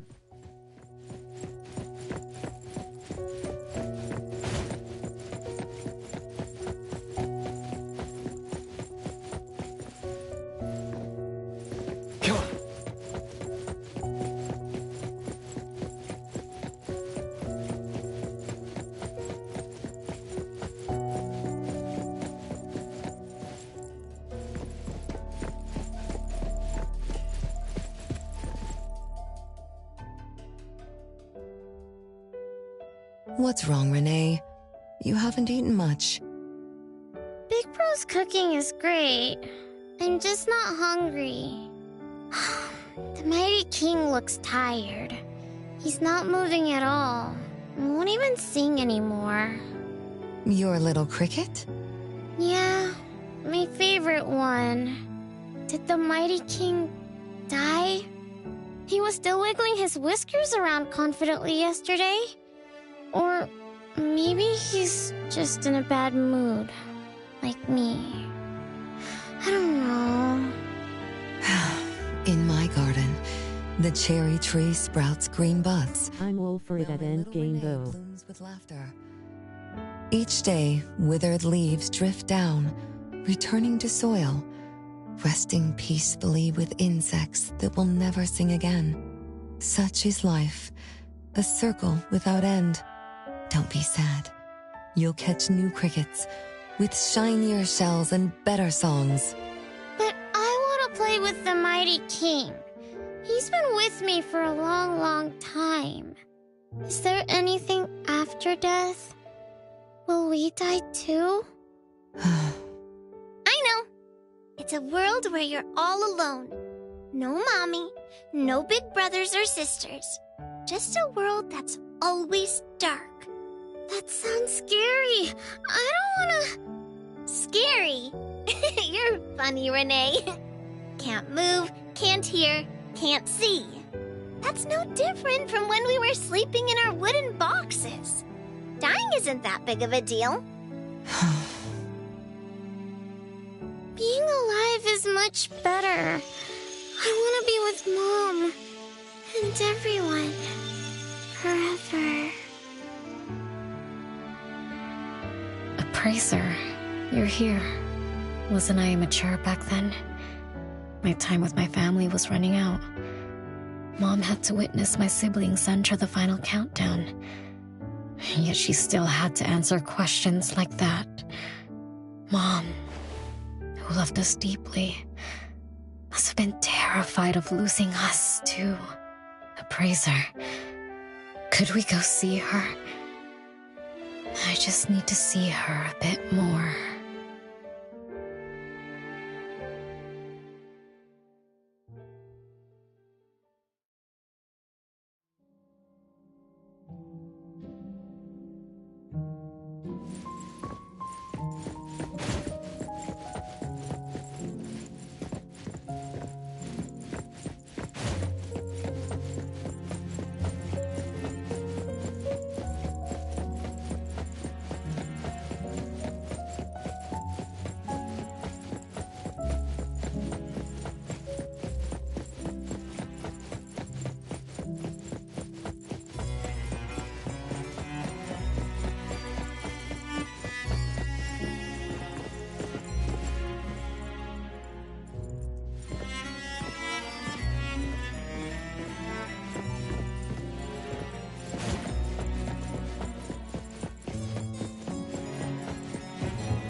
It's way past your bedtime, little troublemaker.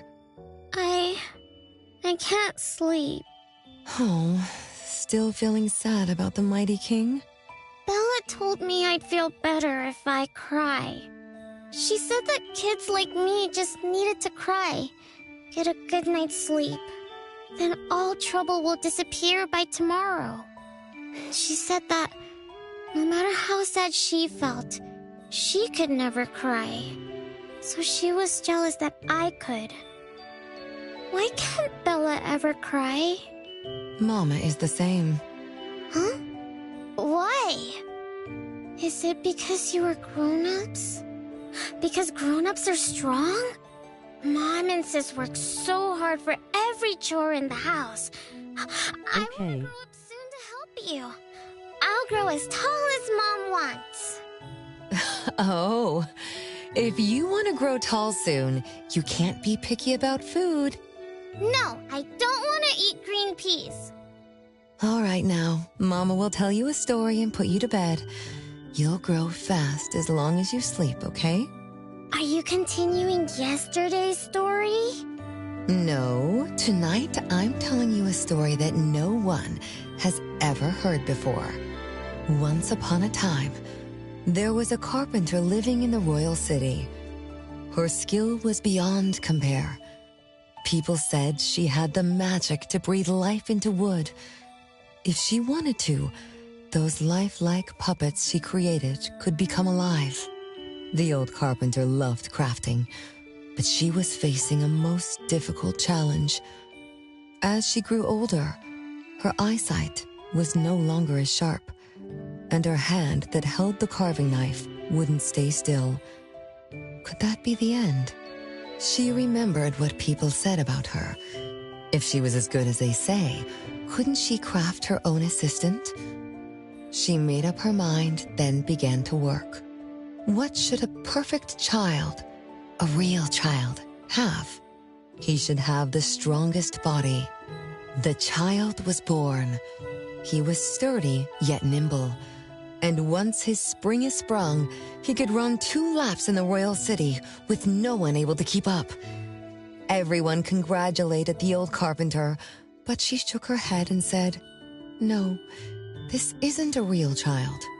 What should a perfect child, a real child, have? He should have the most beautiful face." The child was born. His beauty caught everyone's eyes. The king invited him to dance at the palace for foreign guests. Everyone congratulated the old carpenter, but she shook her head and said, "No, this isn't a real child. What should a perfect child, a real child, have?" More puppets were born from the old carpenter's hands. An entertainer who could make children burst into laughter. A grand magician with unpredictable tricks. But no, she shook her head and said, "No, these aren't real children." One night, the old carpenter sat at her workbench, designing the blueprints for her next child. All the puppets quietly stood by her. Suddenly she shivered. The window wasn't closed shut.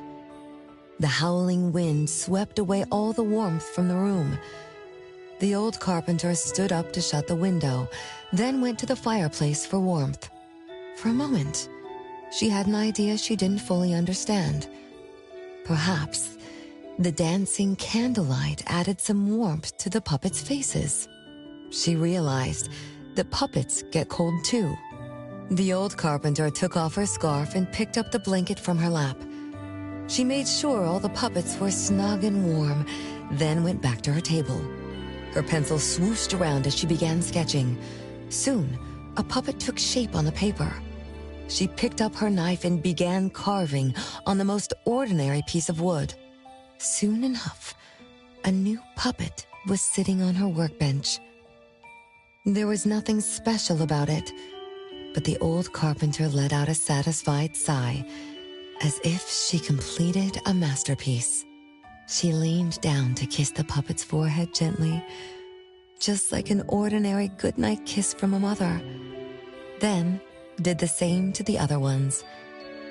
After that, The old carpenter went to bed and slept peacefully. The next morning, she woke up with someone kissing her forehead. She opened her eyes to find a child, a real child, smiling at her. Whoa. Why did the last puppet turn into a real child? What magic did the old carpenter use? What do you think? I understand. A little. But also don't get it at all. Is that so? It's okay. Oh, it's getting late. Good kids should be sleeping now. Mom, I'm scared. I don't want to sleep alone. I'm worried that if I do, I won't see you and my siblings after I wake up. Isn't it better to be alive? You really are different from your siblings. Being alive is good. But what exactly makes it good? I can eat meals with my family. I'll play hide and seek. Oh, and listen to Mom's stories every night before I sleep. How wonderful. Mom, don't you think days like these are wonderful too? You're right. This is the best life, being with you. The best times in Mama's life is when I spend time together with you, my family. No, it's not. When I grow up and can do so much more, that's when it'll be Mom's best time.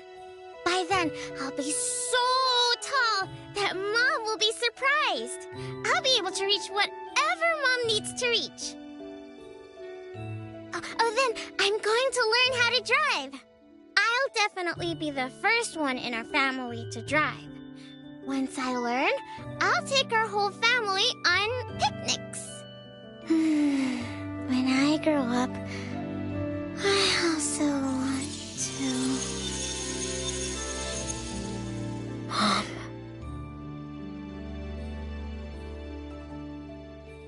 Live.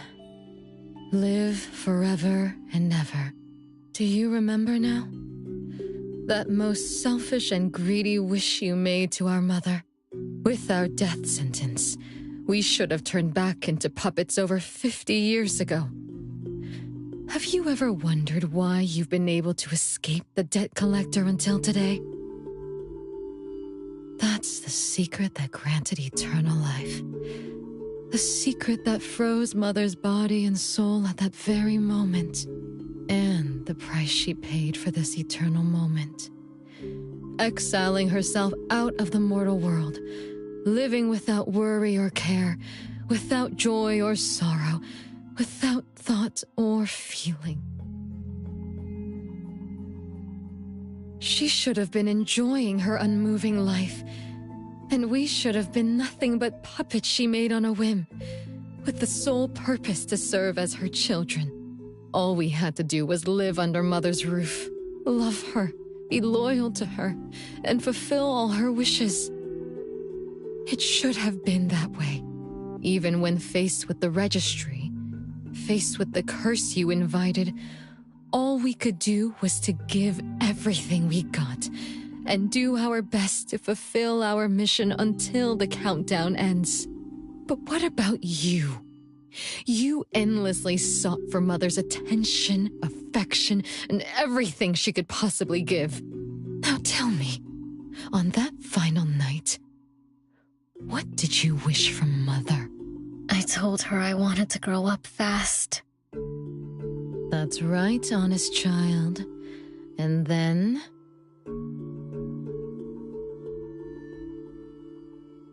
So, Mom gave it to me. Her eternal present. No! It shouldn't be like this! I didn't know! What have I done?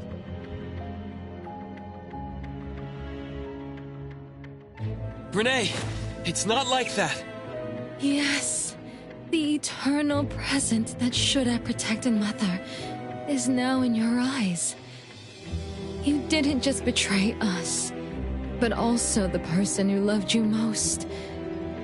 So tell me, how does that make you feel? Guilt? Regret? But you don't need to apologize to me. We'll forgive you, and Mother will still love you. You're still our adorable little one, our innocent troublemaker. Forgive me? I can still earn your forgiveness? And Mom will also? Yes. As long as you give up the eternal present, cleanse yourself of your greed for life, we will forgive you for the sins you committed. Come, Renee, my sister. Come to us. We're all waiting on the other side to reunite with you, never to be separated again. Don't listen to her! I...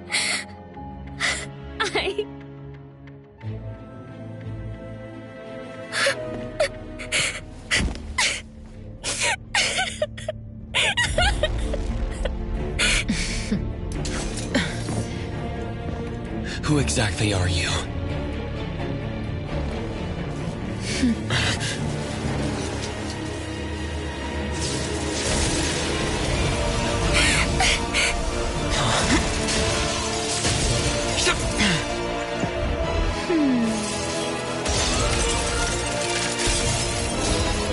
Watch out!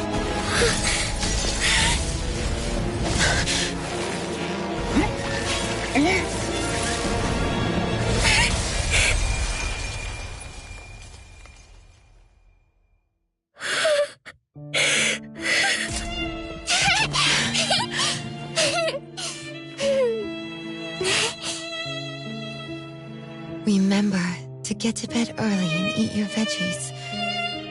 My little petal needs to grow up healthy and happy. Don't forget Mama after you grow up, okay? What is life? Promise me you'll find the answer for me, okay?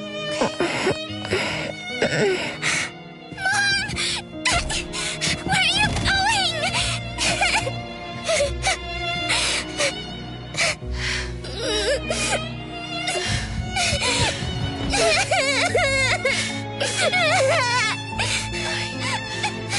Don't need you.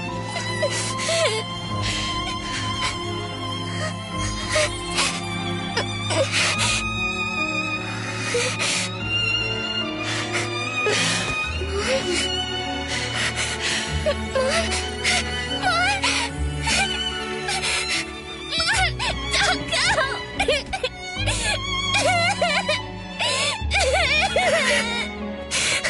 It's all my fault. It's all because of me that Mom... No! I don't want this! See? Now I can live forever. I don't need you anymore!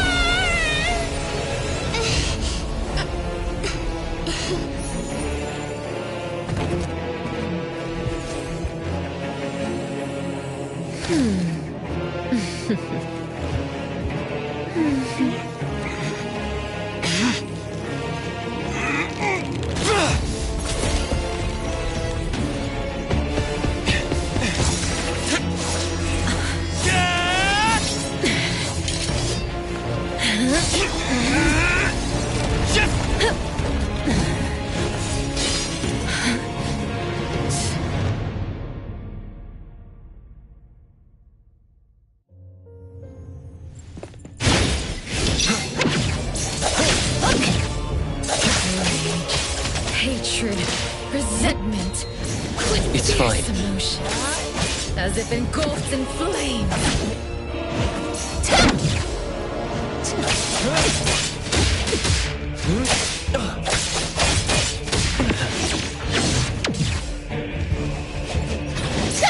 Feeling good.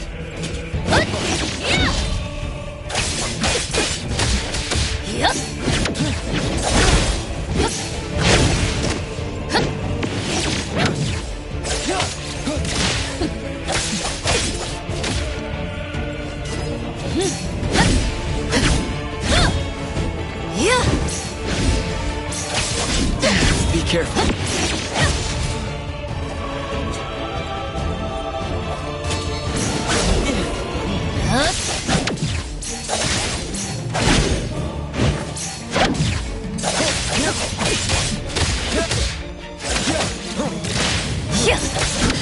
Not too difficult.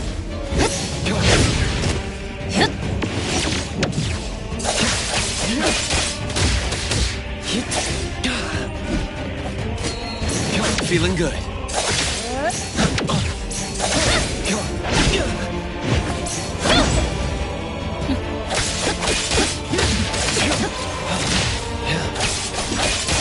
It's fine.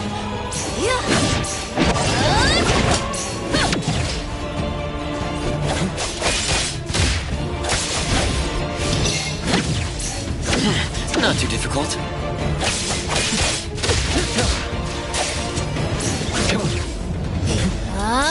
Feeling good.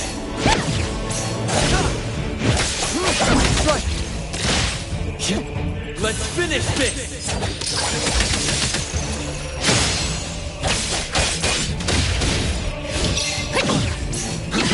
Not too difficult.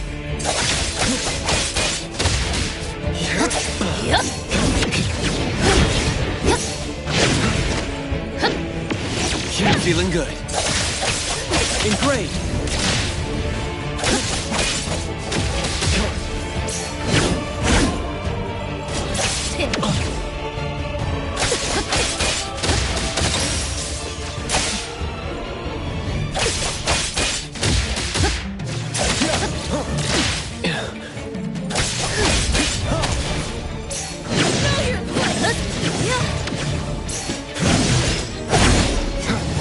Stronger than I expected. Let me show you something.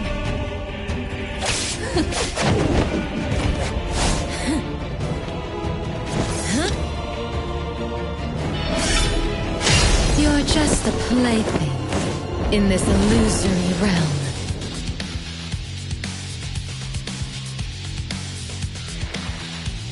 Yep. Come on.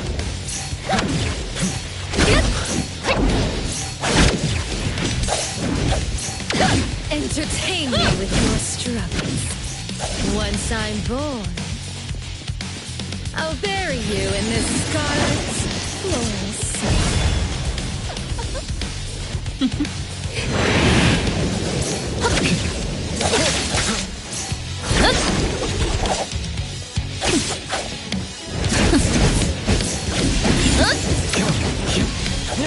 Feeling good. Mark!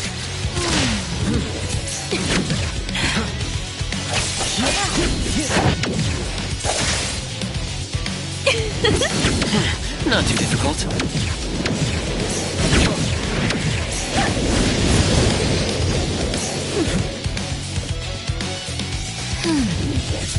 You're feeling good.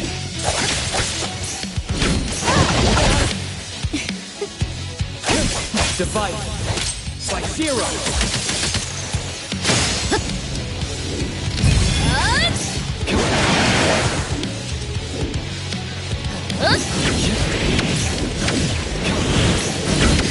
Not too difficult.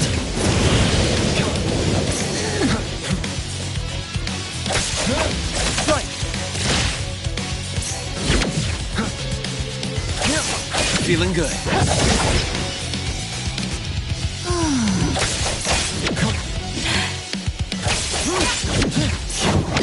Not too difficult.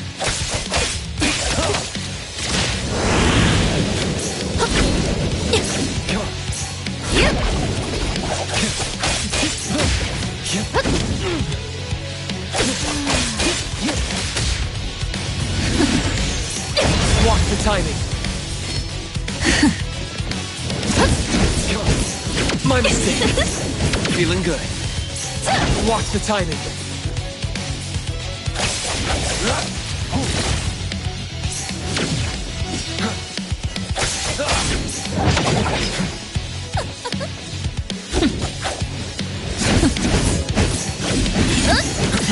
Not too difficult.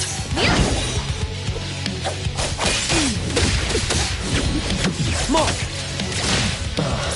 It's fine. Feeling good.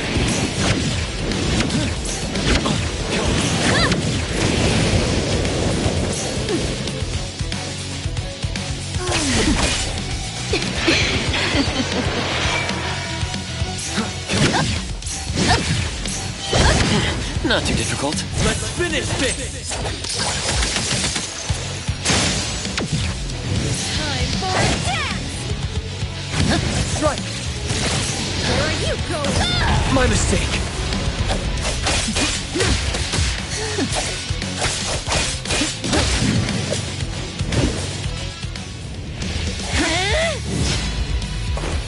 You. I won't let you do this! Such arrogance!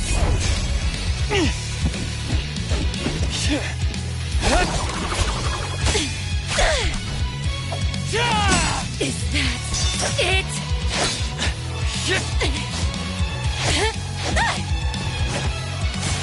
Come again! As you win! Interesting. Unfortunately, this is the end! Cower before me! Up!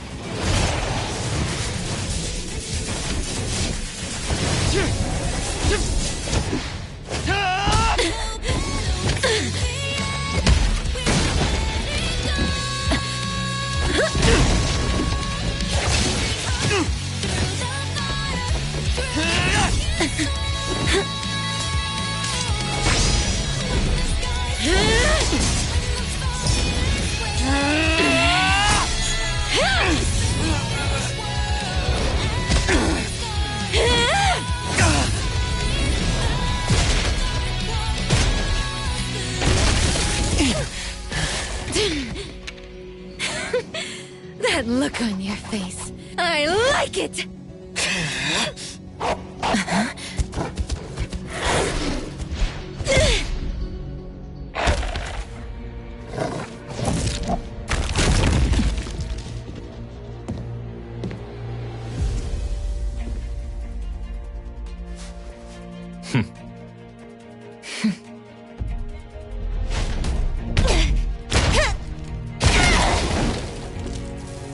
So you're the one behind all this!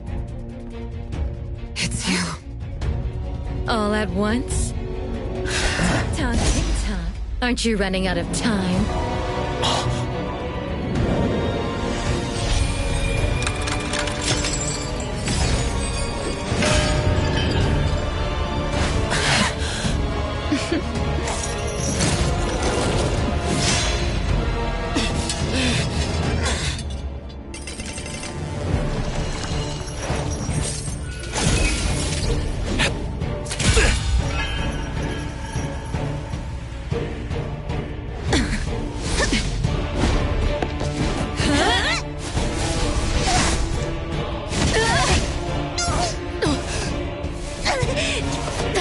You're slower, Daffodil. Is this little cutie distracting you? I wonder when she dies, she'd be just as charming!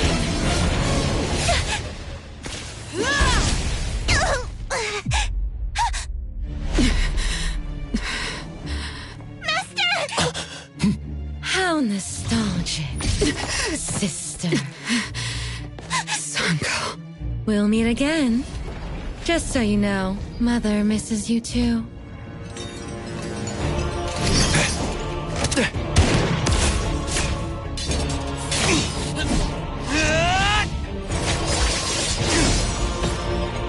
Daffodil! I'm fine.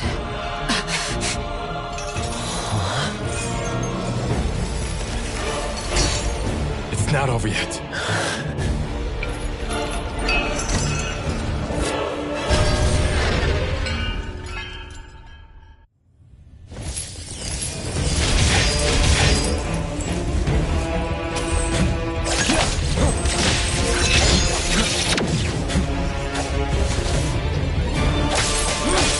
Time for a change!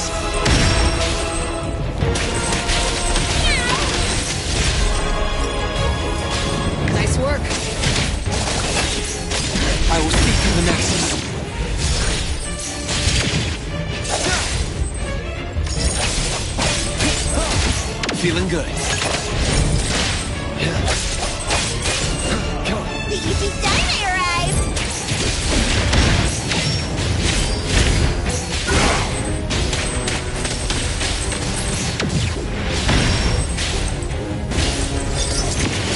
Can't touch this!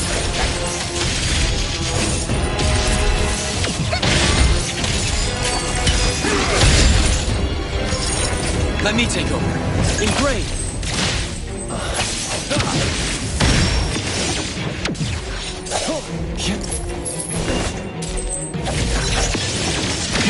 Not too difficult.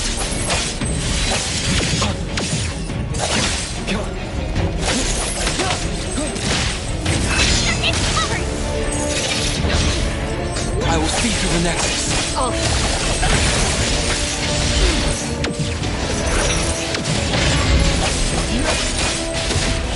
Divide. Slice-Zero. It's fine. Feeling good.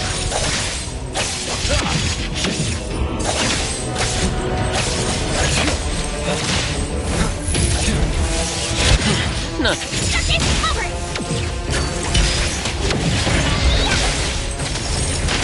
Thunderbolt, it's our turn! Trust me.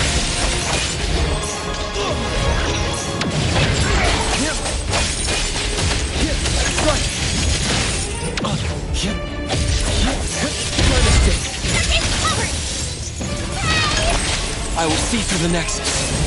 Let's finish this!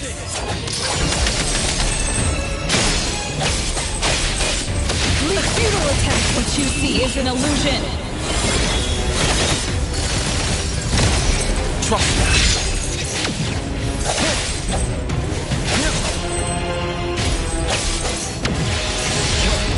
Feeling good.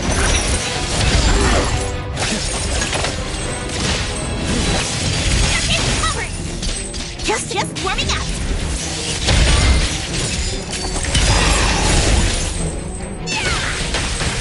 I will see through the nexus.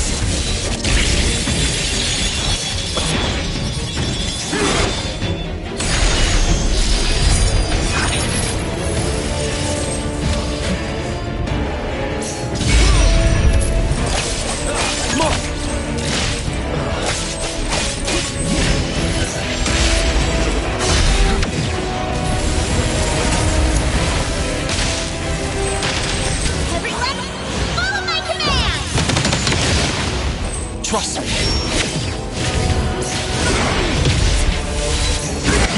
Not too difficult. Divide. Slice-Zero.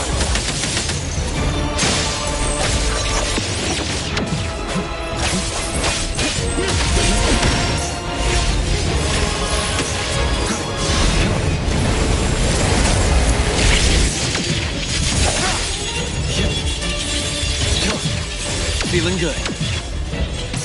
Watch the timing.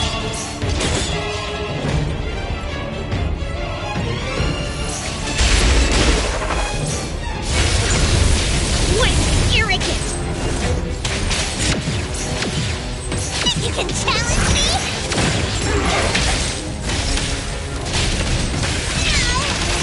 I will see through the nexus.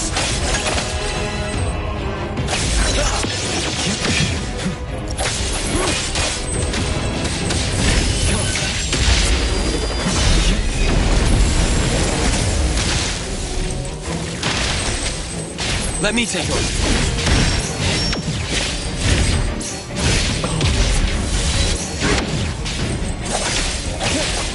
Here I am. Nothing can stand my blade. You don't know how to give up. Thousand eyes, awaken!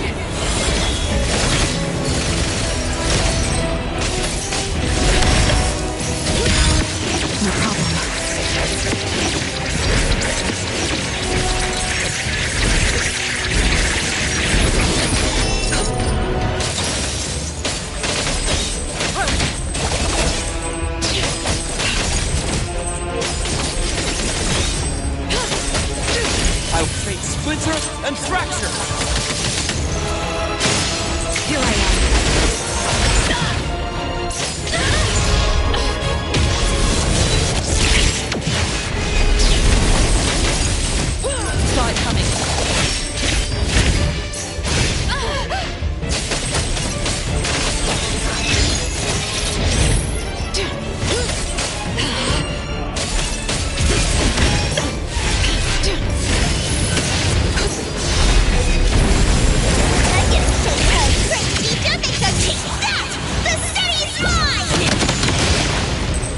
Trust me. Not too difficult.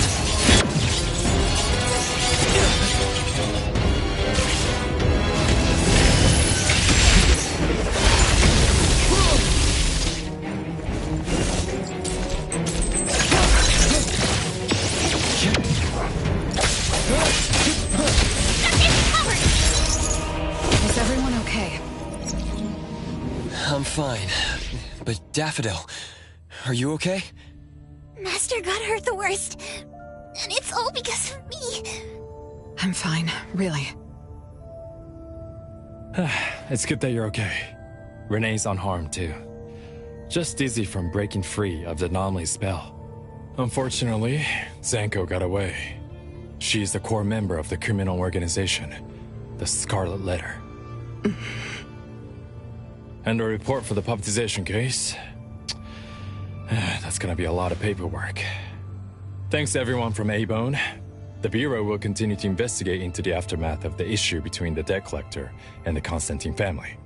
Tomorrow morning, I want those who know anything about the Scarlet Letter at the Bureau. We need to have a proper chat. Daffodil? I shouldn't need to fetch you at A-Bone, right? I see. Says who? Master deserves some rest tomorrow. Natalie, appraiser. Let's go home.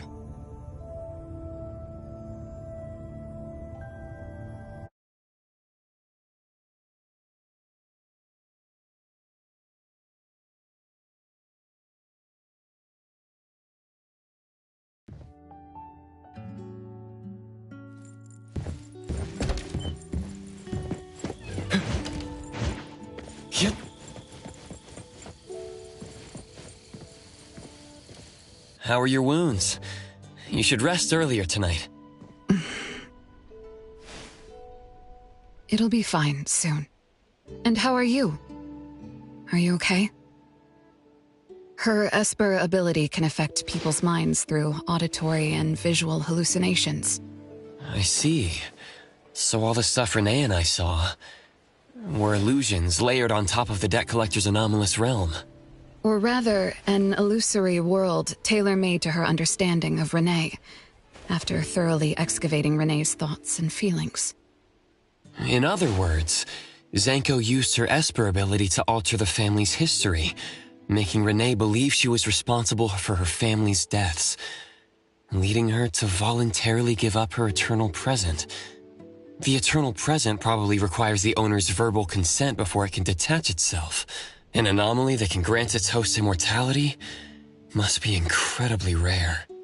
The Scarlet Letter has acquired more than one rare anomaly. The incident at the Abisu auction was also their doing. With these reckless hits, it's like the Scarlet Letter is announcing their arrival at Hetero.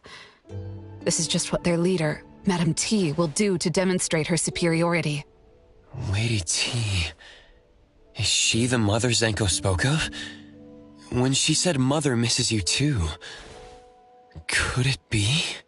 I should have killed her back then. So, Zanko used Scarlet Letters to spell betrayer. She could be considered my adoptive mother. I don't deny that she gave me the first home I knew of. It's true. I was once a member of the Scarlet Letter. No wonder Chaos spoke like that. He must have known that Daffodil was a member of the Scarlet Letter, the criminal organization he's pursuing. So Zanko went through all this trouble just to get the Bureau's attention? Hey, what matters now is that you're Daffodil from the A-Bone Antique Shop. Thank you. You're a good person. It's getting late. Good night, appraiser.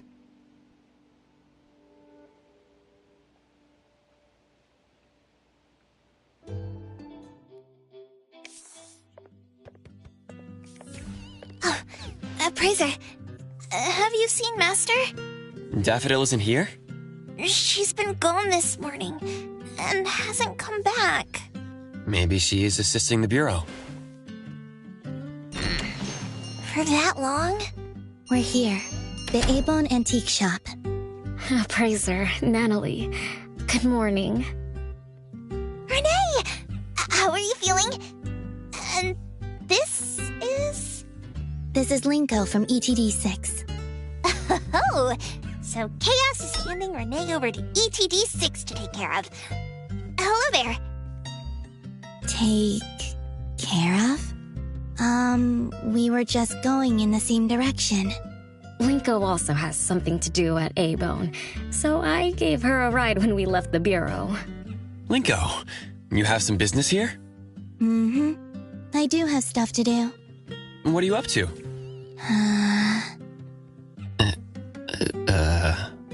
Business is already booming this early in the morning. How wonderful. What was I here for again? Tisk, tisk, you dummy! Don't tell me you forgot what you were supposed to deliver! Oh, right. The delivery. Thank you, Xiaojun. Whoa! What's this?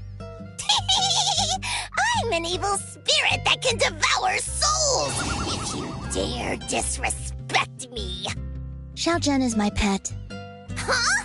I can control your body and eat wasabi if I want to, you know! Not hungry now. Linko, who are you looking for? I'm looking for... Found her. Another new face? Just joined ETD? Yes, the director told me to give you this. Oh my. I told them a simple bank transfer would be fine, but they went ahead and sent someone over. Fresh bills are always so nice to look at, though. I have delivered payment to the A-Bone Antique Shop. Assignment complete. Director Alfard told me that the BAC will cover my commission fees, so that's what she meant. But I still wanted to stop by and thank you in person. Thank you, Appraiser, Natalie, and... Daffodil's not here? Please send her my gratitude. Thanks to all of your help. I learned a lot in the past few days. I went through an amazing adventure. It was wonderful. But we couldn't stop Zanko from taking the eternal present. Lady Dolores left that for you, right? Must be something important. Yes. Mom gave it to me. It's a precious treasure that protects me from the debt collector. It froze my life on the day the countdown ended. My time stopped flowing, and I was forever living in the moments between death's arrival. I was tossed outside the flow of time and taken away from this world, where the years still pass and the seasons still change. For me, the eternal present negated the meaning of time. I gradually lost touch with my past and became unaware of everything happening around me. Every little thing in life that becomes precious because of the flow of time. In the end, I forgot what Mom and my siblings expected of me. I forgot why I was born and why I even existed. Until now. Was that really living?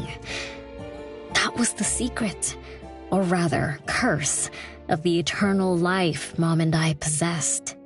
Mom was also affected. She found life dreadfully boring, so she hoped that our companionship would ease her eternal loneliness. It might have been fortunate for me to lose the eternal present, but honestly, I gained so much more. Most importantly, you helped me remember things from the past, and I finally found myself. That feels so great.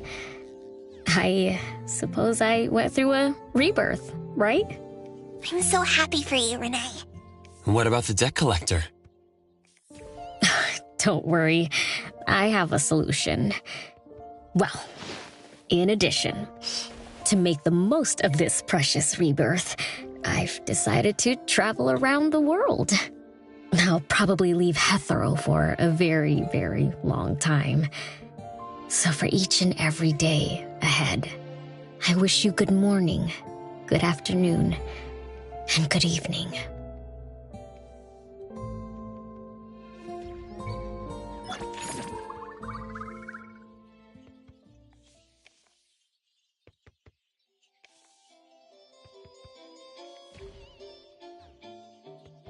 Hi, how may I help you?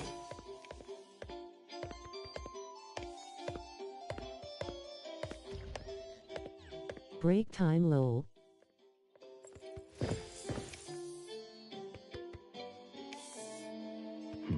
A previous client gave my lady these books as gifts. It's nice to see the world without having to leave your house.